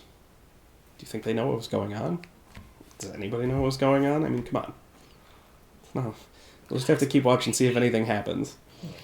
Crap, this is a debriefing. You guys do see walking around from one of the fires is Lucan, the same guy who gave you the little condo spiel at the meeting. You see him head over to one of the fires, and he puts his hand on Gawain's shoulder, and Gawain stands up, and he sits down in his place, and Gawain starts walking over to you guys. Interesting. So as you look around, you can see that the 4 people who took the fire out, other than Gawain, who has now been swapped out, each one of them is sitting at one of the fires tending to it. Okay. So it's a separate talent meeting sort of thing. Not necessarily, like, people are still moving back and forth, but Right. those people, again, who all came in from the outside of the ring, are tending those fires. Is Somebody's their job. dedicated job. Yep. Yeah. Right. And so Gawain comes over to you guys, he's like, short meeting. Yeah, they usually That, got that short. was it? It depends. I mean, that was all the business. We bond, everybody talks, swap stories. If your first Talon has anything he needs to talk to you about, he'll find you here and talk to you about it. But sorry about lots of formalities that we did not expect to have you guys here. So Interesting. So why is there like symbolism that goes along with this whole fire thing? Oh, yeah. It's like, what are all the rules and stuff about the fire? well, the first rule is that this is a hallow. Okay. which you guys don't know what it is. Okay. Yeah, no. Maybe we know the It's word. a. Yeah, I we were understand told the what a word. hallow was, weren't we? No. Sorry, Braden's knowledge. No, yeah, you're good. And I'll be quiet. Do you guys know what mana is? Briefly. I mean, I've Huh. played games that it was a part Of of. course. I have an idea Um, of what it might be. Cool. I mean, we were playing D&D when the Oh. lights went on. Interesting. Very. Okay. Mana is a form of spiritual and supernal energy that you can expend to enhance magical effects. Can use it to heal the body. There's quite a few different uses for it, but it's sort of like a form of magical energy. At different places, it will naturally pool, and you can draw it. Think of them like wells, if you will. You can draw it from that well to make use of it. This is the Order's Hallow. So part of the reason we have these meetings regularly is everybody comes here, and at the very least, if you don't have access anywhere else, you can refresh all your mana here. So there's a lot of symbolism to that's tied to this particular Hallow. So the fires are supposed to symbolize the light of hope. That's why there are any sort of gestures. Every fire has someone designated to tend it to ensure that fire never goes out, as befits our duty as Talons of the Dragon, to make sure that the light is never allowed to be snuffed out. The seating arrangement, while not necessarily directly tied to the Hallow, is symbolic. Newest members are placed closest into the circle, where it's safest. You're the most protected. More senior people are placed on the outside to act as guardians and ensure that they're the first line of defense if anything happens.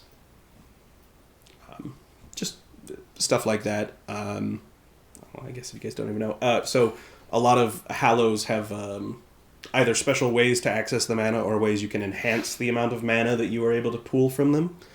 Whenever we have one of these meetings, we all fast for the day before we come, as a sort of an oath of dedication and to show strength of putting being able to subject the needs of your body for other things. So all of us have it works for this Hallow. I'm not sure if it works for all Hallows. That might be specific to this one, but so all of our members, when they know there's a meeting and they're coming, they'll all fast for it.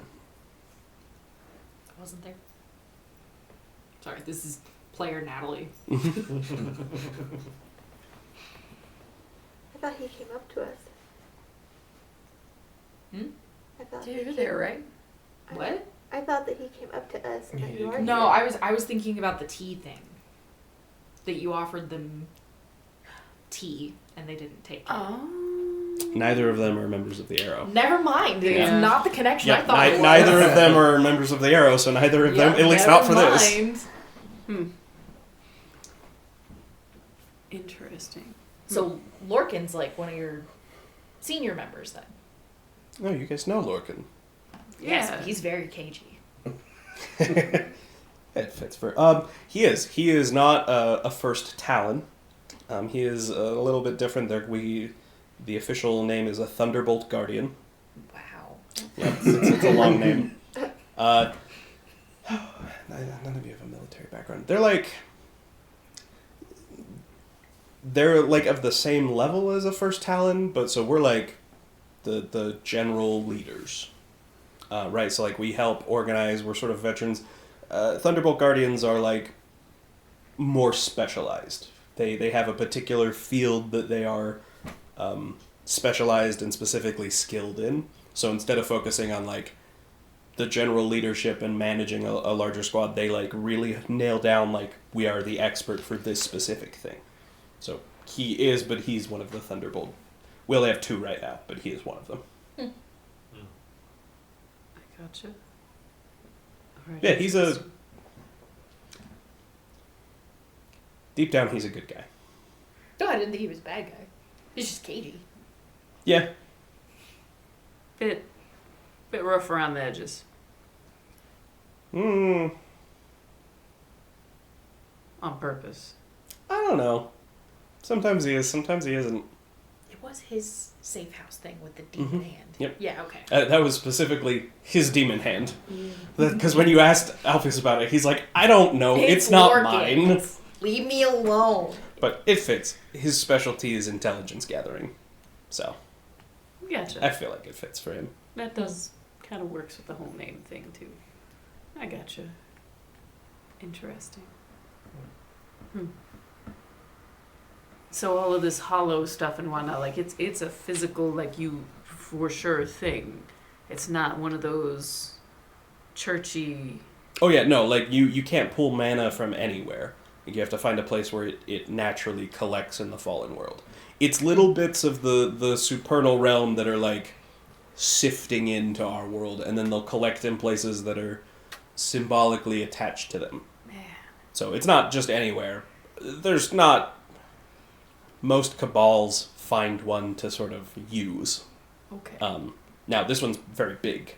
Most of them are not this big. They don't have as much mana as this one builds up. But Are they common occurrence? it depends what you define as common. It's like, okay, this one is just outside of to Burlington, Mm-hmm. but there are some other pockets somewhere in the area too.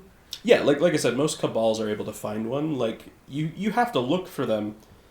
A lot of the ones you find are going to be real small. Like, again, think of it like a well. This one runs real deep, has a large reservoir to draw from. A lot of them are not that deep. They're very shallow. They don't... It refreshes over time, but there's not a ton that you can pull all at once. This one has been around for as long as... Well, this one has been used by the arrow for as long as the arrow's been here. So, 150 years, give or take. All right, interesting. So, some orders have one like this that's like a big communal one they use for the order. Some orders don't. Some cabals have access to some pretty deep ones. I've heard that Lorcan's cabal has like 3 of them. Don't know how deep they go, but... Even in somebody's basement. This is... Man, some days I just feel like we fell into that D&D game, and I'm starting to wonder if that whole satanic panic thing was actually accurate. Yeah. Whew. See, that is what I said at the beginning. It's, yeah, I get it. I didn't do it on purpose, guys. I did You not didn't do it on invite purpose. us all to Nope. play D&D at your house. So Nope. that I we am could... I am just as much a newbie in this thing as the rest of you We're are. all wizards, Harry. You've been really quiet, Loco. Yep. We should be scared of that, shouldn't we? I mean, you're always quiet, but like, I'm just messing with you, man. Yeah. I have no idea how you're reacting to any of this. Yeah. I'm pretty sure he doesn't know how he's reacting to this.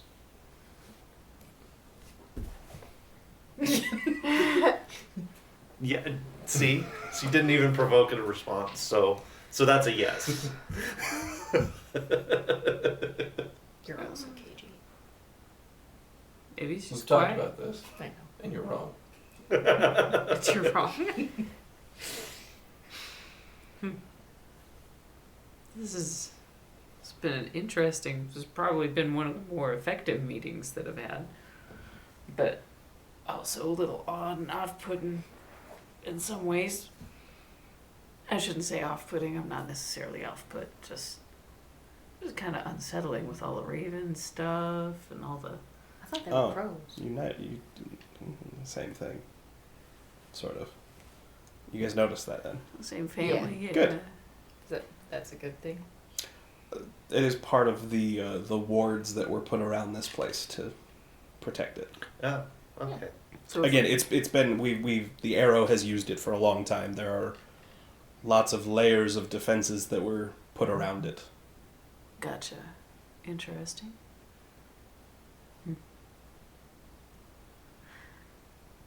Man, I think my brain is fried.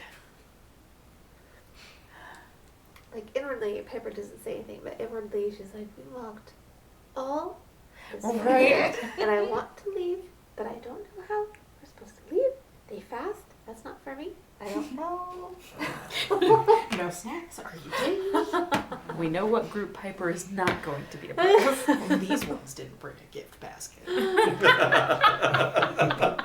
like wildly uncomfortable. And I'm just like, yep. So if you guys want, you can mill about, look for anyone interesting you want to talk to. Stay as your little group. Yeah, I think Jericho will probably kind of talk to a few other people and just sort of see like what brought them into the space, what they like about it, stuff like that. Okay. What kind of vibe are you looking for? He doesn't know.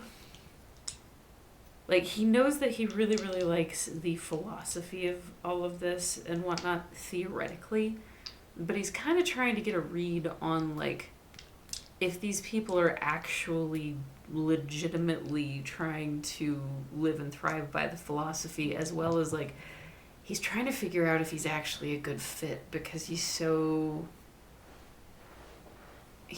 concerned about how his past might play into physical combat scenarios, Mm-hmm. and he knows that he leans much more academic day to day. Okay. So Make me a wits empathy roll. wits, empathy. Oh, I got a lot of both of those things, or at least a fair amount of both of those things. And then, am I adding things together? What am I doing? No, just that forget. dice pool and just roll it. Okay, so we got, and then just like add the total of all of the things. So any forget how this 8s, 9s, or 10s are 1 success each.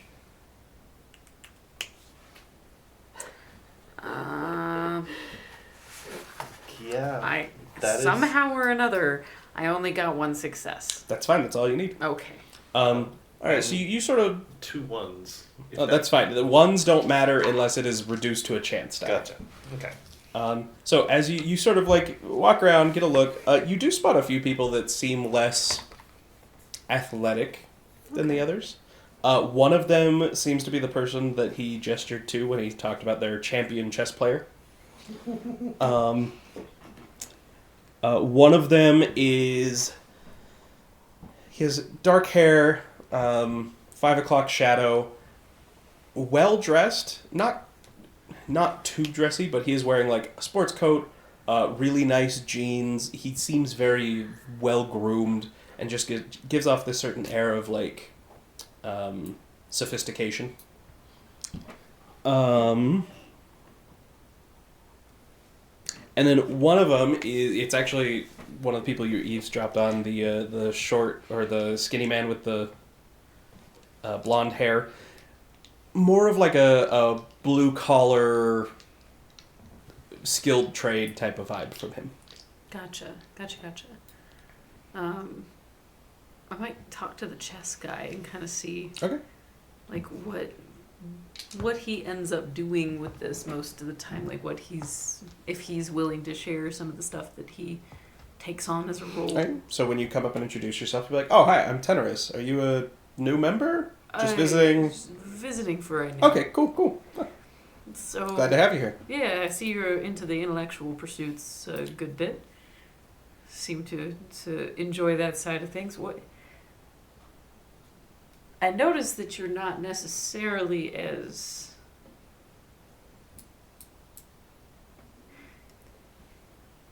you seem to be more of the academic sort than a lot of folks that I see here. A little bit more than a lot of them. My natural talents have lent more cerebral than physical. What kinds of stuff do you do here? Well, I train like everybody else, right? Right, Like yeah, you gotta have a certain base Of level. course. But I spend a lot of time studying tactics, strategy. I'm big into game theory, so trying to figure out that like the optimal choices you can make at any given point in time to get your desired outcome, that type of stuff. So I focus a lot on that. Sometimes to the detriment of my other skills, but No, so I really hate running. But it's such an important part of the conditioning, at least they tell me, but man, I really hate it. So sometimes I I would rather read a book than actually have to go do something physical, but adaptability is strength, so... That's true. And as someone pointed out, if a giant monster is trying to eat me, I will probably be glad for all the time I spend running. Why'd you end up here if there are some of the physical pursuits that just really pushed you away? Like, what made you... It's a good jump question. I mean, part of it is the allure of the... being the warrior, living the life of the warrior type thing. But the thing that really hit home for me for a lot of it was the importance of honor. Like, we don't need to give our word that we'll do something, because simply saying we'll do it is enough. And the importance on being true to yourself and having that reflected in the way you behave. Just, I don't know. It hit a big chord with me, and that sort of first hooked me in. And then the more I learned, the more I was glad to be here. And now it's like my family. Do you have a family out there in the sleeping world too? Mm-hmm. Yeah. How do you balance that?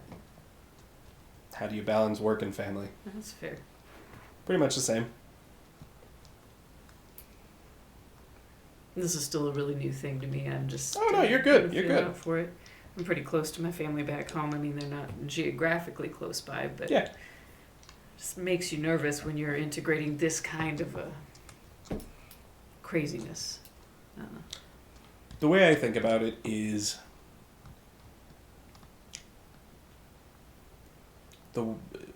being a part of this order gives me the tools to be able to protect my family and anybody else's.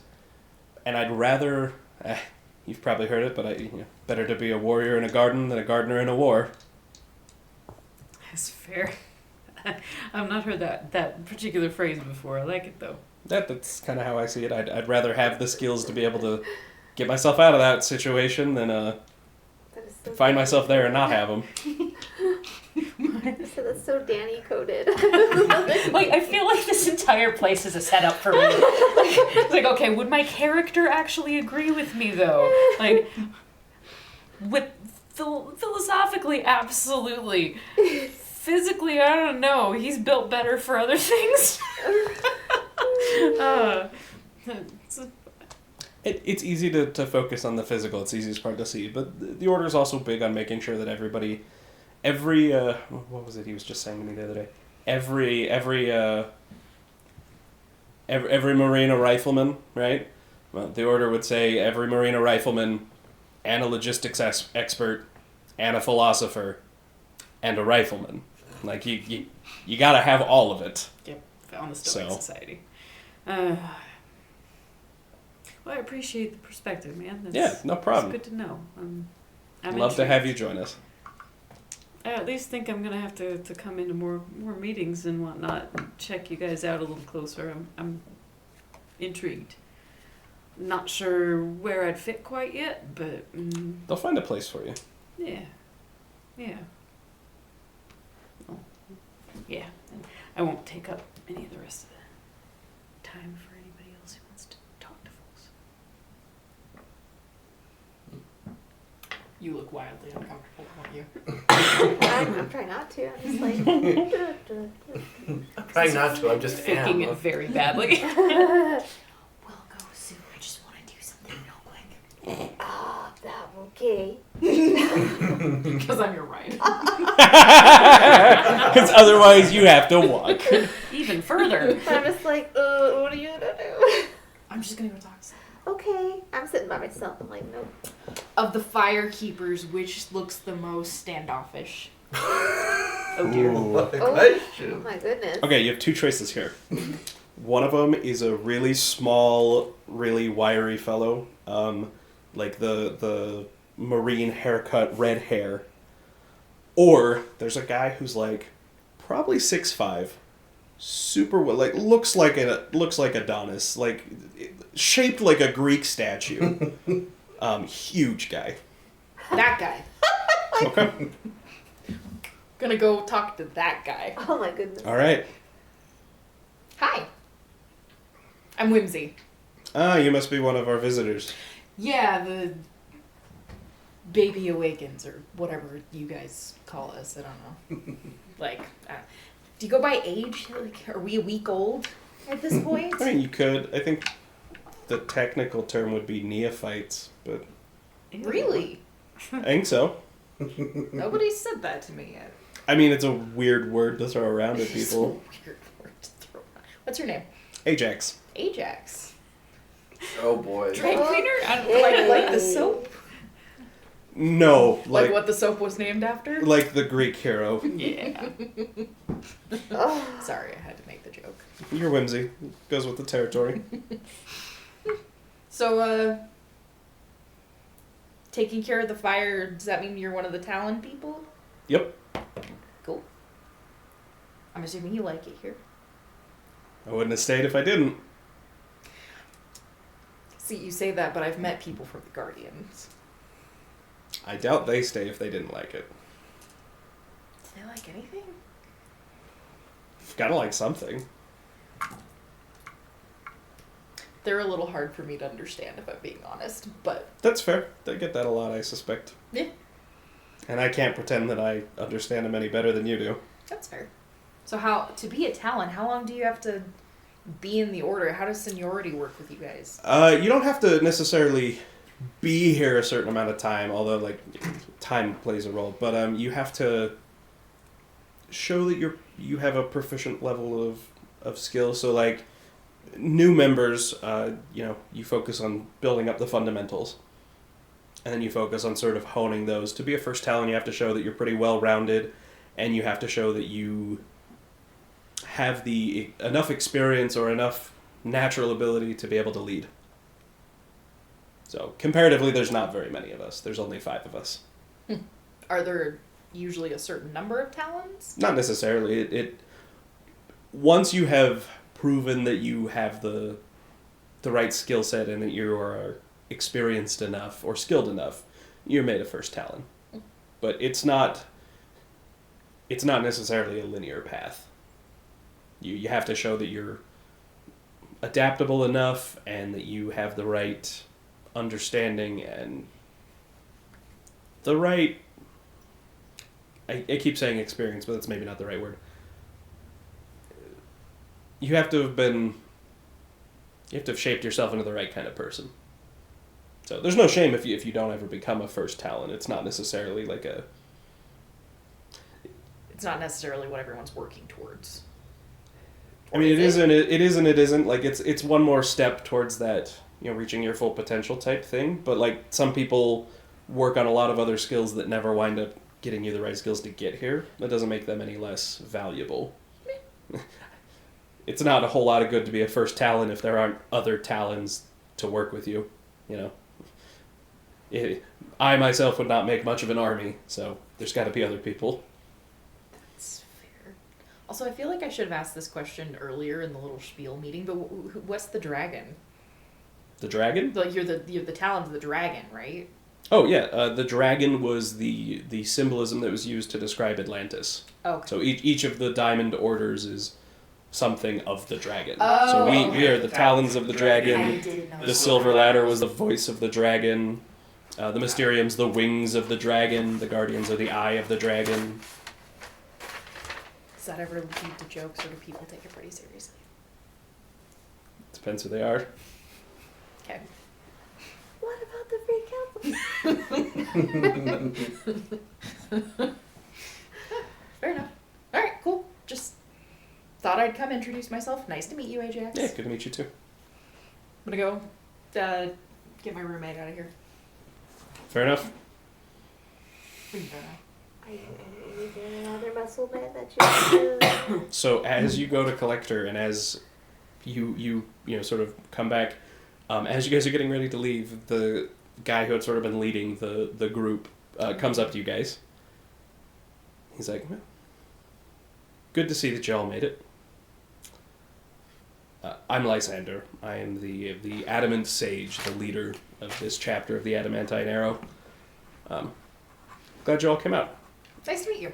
Good to meet you too. I'm Whimsy. Yeah. Thank you for having us.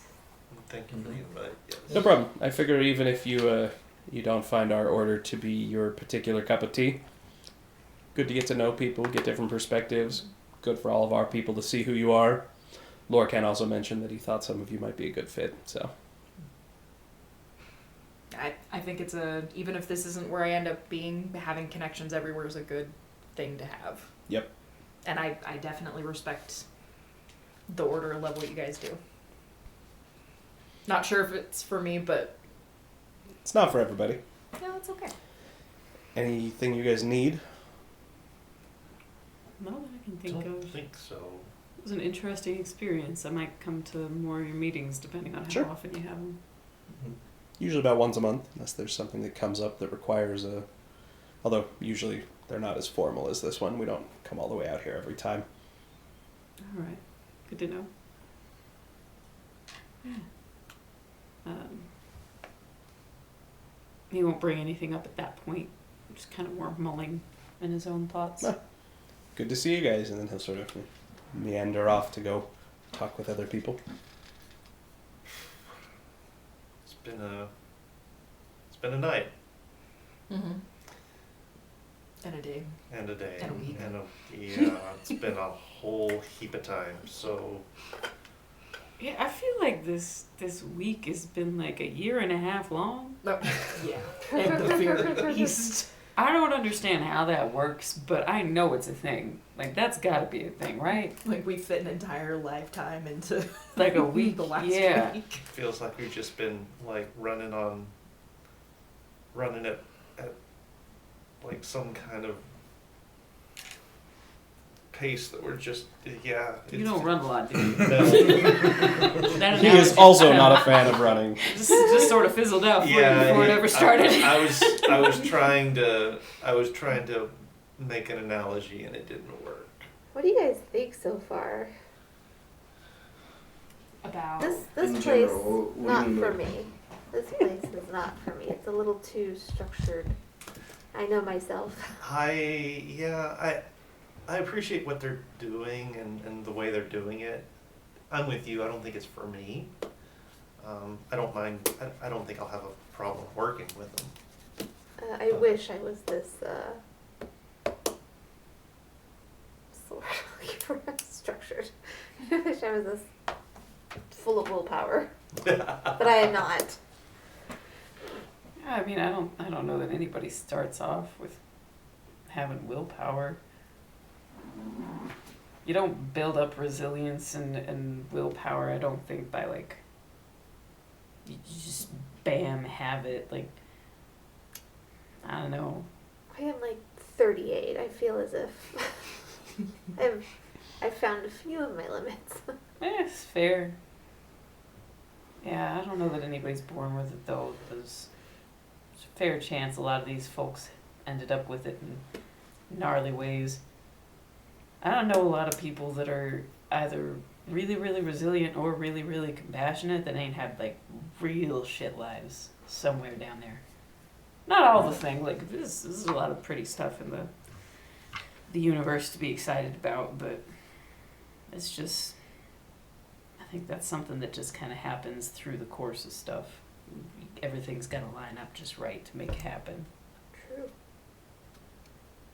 But yeah, I don't know. Like, I like what they're about. I just don't know. I don't know if it's for me or not.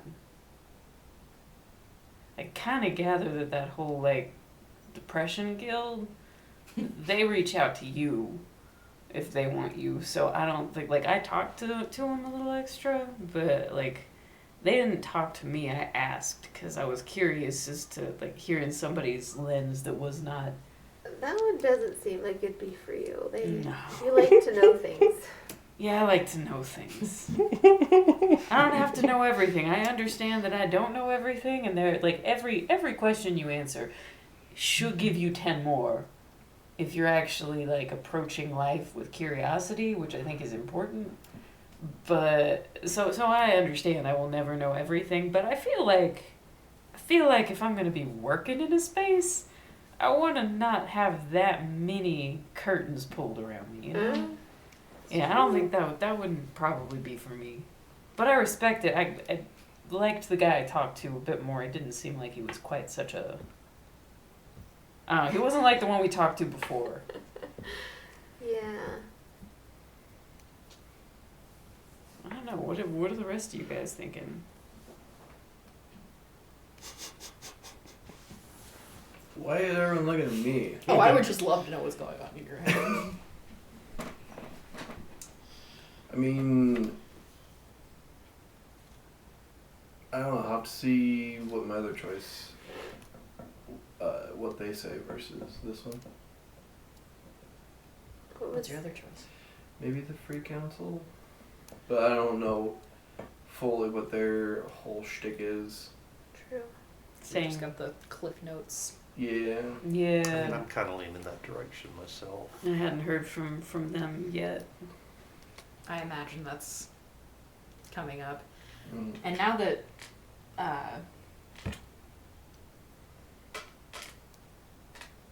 Alpheus has our new address, Yeah. our invitations probably won't get lost this time. Oh, y'all have problems with that? Yeah, we got sent a picture of the invites because Oh. we moved. Right, because of the new place. Yeah, because he didn't want to live in a murder house, and she was living in some old lady's house. And, Yeah. Yeah, that makes sense. works out better this way. Yeah. Yeah, I checked with Carlos. He didn't have anything. Apparently, my apartment is the only one he rents out, as unlikely as that is in this day and age. But makes me feel a little special, I guess. I like the man a lot. Guess he likes me too. They're good folks, though. If you guys ever need like a crash space or something like that, like it's not a big place, but you're always welcome to crash. If you need to be in, like you need to be closer into town. He suddenly looks a little concerned that he made that offer to you. Yeah. I have my own place. I don't just sleep in the woods. As some have made statements of. I mean, you do sleep in the No. woods, but you have a house in Yeah, the woods. yeah, that's different. Just but, like, coming if- into town every time is kind of a hassle. Yeah, if you ever need to stay Or over, just it's pay like- for gas. Okay. The man was trying to be nice. Why do you keep looking at me? As always. Because you keep making remarks to me. It's because I like you. Well, That's awkward. I frankly thought that rangers lived in tree houses. they're called fire stations, The fire towers. fire towers. That's where I thought, just like, No, unfortunately, there's not a fire tower in Burlington. I checked. ah, I actually did check. There are no fire towers in Burlington. I looked. See, why are you getting on me when she's the one giving racist comments about whether or not you live in a tree? racist. Yeah, I know it's not racist. Racist? I'm being facetious. I'm just confused, not offended. I feel that I'm confused. Yeah, you picked the right name. You know, I feel like you meant that as a bit of an insult, but I will take it as a compliment. Dion. Everyone, okay. Is there a Dion mustard? No, it's Dijon. What? I don't know why everybody keeps calling you mustard. But it's I don't know. It's I after don't know. Dionne What was it Warwick, you said isn't it? earlier? Colonel Mustard Colonel over there? Mustard, yeah, Colonel Mustard. Dion One of Warwick? the 3 board Dionne games I grew Warwick. up with. Who's Dion Warwick? Dionne Warwick. Am I the only person who doesn't know who Dion Warwick is? Oh No, my I God. don't know. No, I totally know who Dion Yeah, yeah. She's a I'm singer. just kidding, y'all. I totally know What? who Dion Yep. not helping Warwick. it. Definitely know that Yes. American singer And I think actress. on that note, we will end today's session. Thank you everyone for joining us. Thank We you, were guys. happy to have you here. Be sure you check out our Discord server and our YouTube channels because all of the video content does wind up there. If you're over there and you found us there, if you haven't already, hit like and subscribe. Make sure that you turn on the notifications and you'll always know when we put new stuff up. That's going to do it for us. Good night, everybody. Bye.